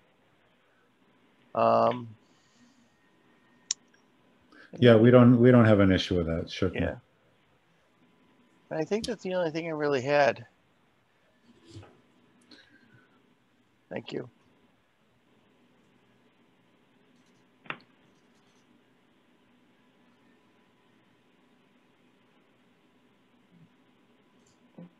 Okay, is Jay available now? Oh, I didn't hear you call me. I wasn't sure if Ned was in or not. Because I was on mute, so I couldn't call you. Aha. So I'm not, honestly, this has been such a complicated, long-standing thing with so much information being shared. I really can't think of a question that I could ask that's any different than the other questions that have been asked. I'm really just trying to digest everything and understand it. So I don't really have any comments or any questions other than what I just said. Thank you. Okay. I mean, I really don't have much beyond what other folks have asked. I mean, one of the things that it appears to me is that we are getting fairly close to a meeting of the minds. I mean, some of it's maybe in the wording, but maybe the intent is there. You know, I don't think that I could tell you, in all honesty, the difference between what would happen with the 6-to-1 or a 10-to-1 slope. But maybe Ed hit it right, you know, and that sort of meet in the middle on that one. Yeah, I can easily go along with that. I mean, I understand what the concept behind it is. I do not remember what the slopes were there previously. But to me, I mean, it's sort of just stopping right in the middle on that one. And that may be the best way to go there. I thank Ed for clarifying what he was talking about, you know, using the standpipes. I'm used to dealing with the piezometers and dealing with the hydro projects, and you know, it's like a $5,000 unit. So it's nice to know that it's a standpipe. You know, so that I think clarified some of the issues that people also had. I think where I would like to see this go, and again, this is just my personal choice and not necessarily everybody else's, because of some of the material that has just come in, I feel as though there's a few more things I want to go through, but I think I would be ready to make a decision our first meeting in May. So what's that, though? I think it's May 5th.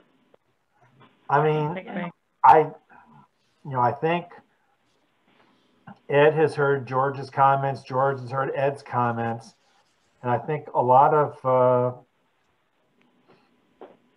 the discussions from previously up to this point in time, we've come a lot closer. And I think right now it's just a matter of a couple words here and there, other than the slope. So I will admit, I'm starting to think about maybe the 8-to-1 is the way to go. It's not as steep as the 6-to-1, but it's not as flat as the 10-to-1. So maybe that's the way we go. But I'd like to see if we can maybe wrap this up at the first meeting in May.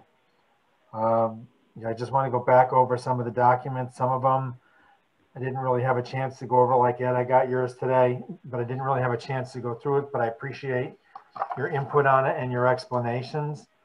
But if we're able to wrap this up in early March, I think that ties in with what George was saying in terms of some of those times that you want to get out there and do some of the planting.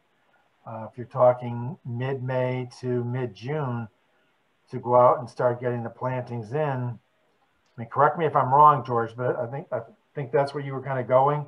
You want to make sure you hit that window if we're able to. The window, you know, I was talking to one of our suppliers for another couple of projects that I'm doing, and this particular one is the one we all of us use is New England Wetland Plants Inc. If we can get it from them, they're the closest supplier, and they said that they won't have the plants that I needed until the end of May because they're right now in production, basically. Okay. And that's also good because I don't want to get something that's 3 or 4 inches tall when I can get it a month later and it's a foot. So I'd rather do that. I just need a question here. Is the next meeting on May 5th? Yes. I have a quadruple conflict. So I might have to unleash Sigrun to you with any questions if necessary, but I think if we can get everything buttoned up by that time, and depending on the timing, I have to be at least at 2 places at the same time. I have a Hamden that I have to do, and that's going to be late. It's going to be at 9:30. Well, so let me interrupt you for a minute, George. Yeah. Let me ask Ed something. So how close do you think we are to a meeting of the mind on a lot of this? I mean, some of the comments that you have, it's more technical in nature and clarifying some of the wording, but conceptually, it sounds like we're pretty close. Yes, I absolutely agree. The one big item that really is, it's not addressed at all on the plan that's in front of you on my screen, but it is described in an earlier REMA letter, is the status of the upland review area. And I've said again that, you know, that needs to be shown on the plan, and you know, you need to know that what the grading is going to be in that upland review area, and you know what it's going to be seeded with, and you know all of those notes have to be added there. Right now, that's not addressed at all. So that's the one item that really is missing. Otherwise, I think that, you know, George can take my 21 comments and, you know, just clarify, or you'd be a little bit tighter with language, make some adjustments here and there, but I don't see any, there are no irreconcilable differences that I'm aware of. It's just more information. And right now it's in a REMA letter, but it's not on this mitigation plan, and it really needs to be there. So George, your response? Yeah, I believe that's true. That's what I was going to recommend myself. I mean, you know, things like that we didn't cover, Ed wanted to know, for instance, under number 9, what's there in the area that we're using. And it's really facultative species and facultative wet species. Ed, there's a lot of goldenrods, there's sedges, because remember that area is almost a wetland. So there's probably seed rain from things that have not developed there yet. So we can use that. In answering number 18, what are we doing the 3 months past installation is how many times we'll be out there. I'd say probably 2 to 3 times a month in the early season. Once we see the trajectory of this thing going the right way, then it's, you know, we'll wait for the next season. So yeah, there has to be hands-on deck for the first 3 months. And so what I could do is either put things that Ed has pointed out here on the plans, or make the corrections, you know, so that the terminology is correct, and we can populate the, and the other thing too that we probably would want to do, and this is usually the case, is, so this is a plan that you have in front of you here. We're going to have to possibly do something to show where the upland review area is, and you know, have notes to what's happening there, borrowing from our original report back in December, and maybe making some additional recommendations for seeding in that area specifically, because that report dealt with the entire area, not just the URA. So maybe we want to be a little more specific for the URA. Easy to do, just a matter of a seed mix and a couple of notes. And then the other thing is to take all those implementation notes and all those tables and put them on another sheet, another 24 by 36. And then I think we're done.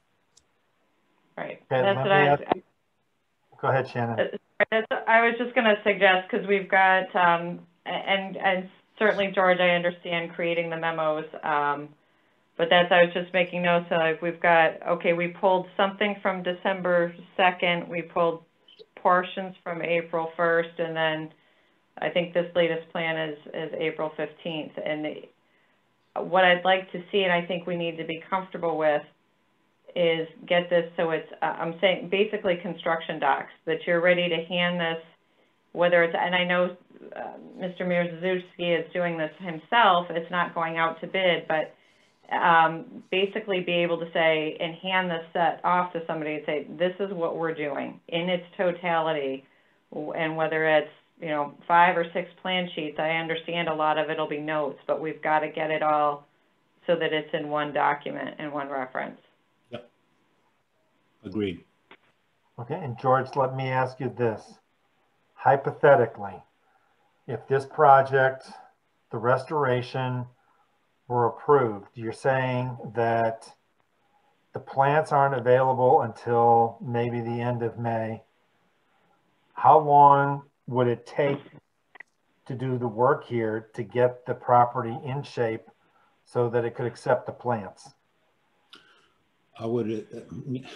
I think based on my conversations with Mr. Mizjarski, he's got people in the next month that he can throw here. I don't need a lot of people, but so I think all the grading, micro grading, topsoiling, et cetera, all that can be done in May. And then, so, you know, mid to late May, so that the plants can be then planted immediately thereafter. So as long as I plant them, say by June 15th, I think we're good. After that, I'm not going to be around for a month anyhow. So that's my plan. Obviously, there's other people that I can have to. Sigrun is expert in this kind of thing. I mean, that was her master's thesis, was in wetland creation. So she'll be able to do very well. And so I think that's the plan. It'd probably take a couple of weeks maximum for all the grading and micro grading and topsoiling, et cetera. And I have to order plants like now. So we're probably going to go ahead and do that before we even get to May 5th. And Ed, do you think these timeframes are realistic? I do. Okay. I think so, but I do agree that time is becoming of the essence. The greatest, one of the greatest challenges in wetland creation is planting when things have become too dry. And so, you know, the early to middle spring is the best time to be doing that. You know, when you start getting into summer, you just start losing a lot of plants with due to desiccation. Okay. Shannon? I agree. Yes. Yes, sir. So Bob is in that. Yeah, Ed seemed very. You know, he complimented the planting guide and the selection that that was put out for both the trees, the shrubs, and the planting. So that seems like it's a go. So it seems like we could start ordering the plants for the restoration and then just finish this up. But I would agree with you what you had said about the 6-to-1, 10-to-1, since it seemed to me it was a kind of a flatter area before, that we should just maybe cut the difference and go with the 8-to-1 slopes and have them finish it up.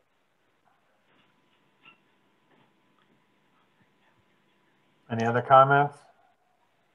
I've got one question with respect to ordering plant material. I heard both George and Ed discuss that we're not going to put everything in right now because we have to wait and see with hydrology. So does that mean we're ordering a portion this year, and we're going to and obviously we've got to plant it with something and not just leave it barren?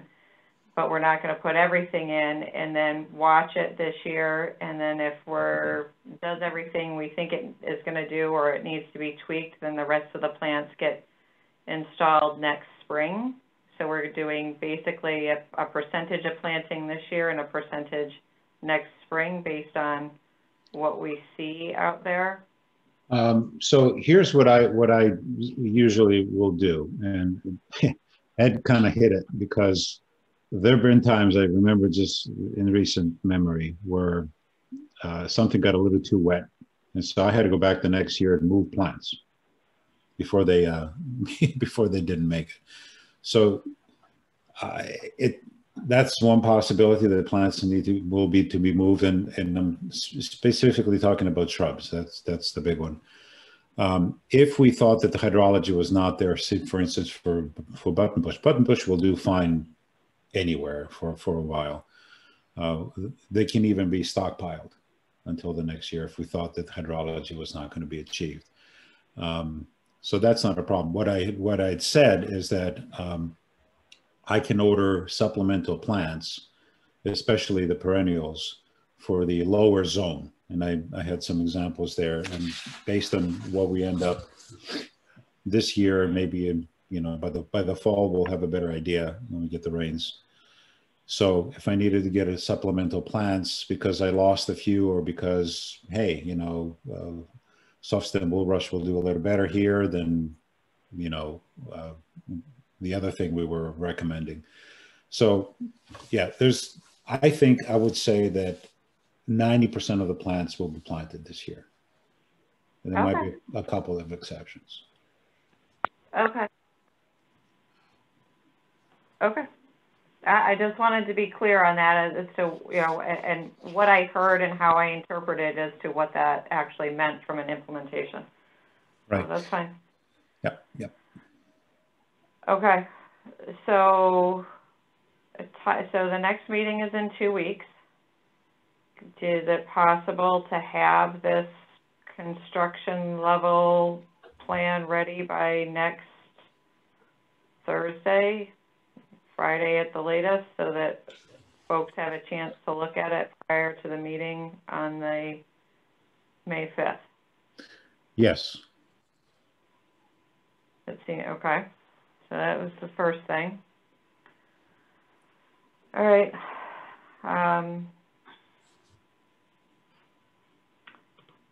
The other thing that needs to be discussed, I guess the immediate thing to be discussed is that the commission to authorize a contract amendment for Ed for this review and for, I guess, the final review. We want him to look at the final plan, make sure everything is all in accordance with what we just discussed this evening. So there'll be 2 additional reviews to be done. The one that he gave us already for this evening, plus the one for the next meeting. And then going forward, I need the commission to think about how often, as we're going through this replication plan, the level of involvement that we need for third-party review moving ahead, at what frequency and at metric points. Ed, if you have thoughts and you want to send an email with thoughts on that, that's fine. I'm happy to share that. But we need to come up with something that's reasonable, understanding that George will be there and town staff can be there. And there are certain things that obviously we can review. There are certain things, obviously, that it would be helpful to have Ed's input on. So we need to kind of think about that as well moving ahead as we get out of this design phase and into implementing.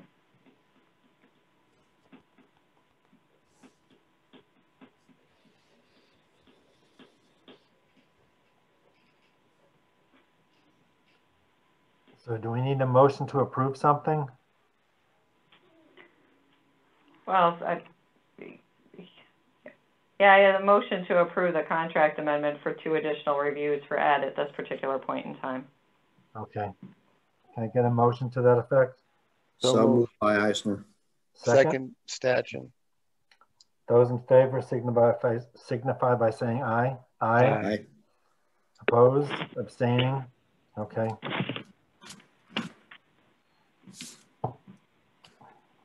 But I mean, I just want to thank people for, I know it's been a long, drawn out process, but I think, at least from what I'm seeing, is we're a lot closer to the end point. So I thank you for that and everybody's cooperation. Pleasure. Pleasure here too. Mr. Chairman, I think we're all on the same page that we want to move forward to that approval for next week. Yeah. And, you know, to the extent, Shannon, that there are recommendations you have from the staff perspective, or as you said, we're looking for input from Ed on frequency of oversight down the line, the more organized we can be. If you have any recommendations, your draft motions are always very helpful and appreciated. So anything that can help guide us on the decision for the next meeting on the 5th would be helpful. I think we all agree on trying to move this forward to get the shovels in the ground and work on the restoration progressing. I agree with you. Okay. Very good. Thank you. Thank you, everybody. Thank you and have a pleasant evening. Good night, everybody. Have a good Good night. evening. Good night. All right.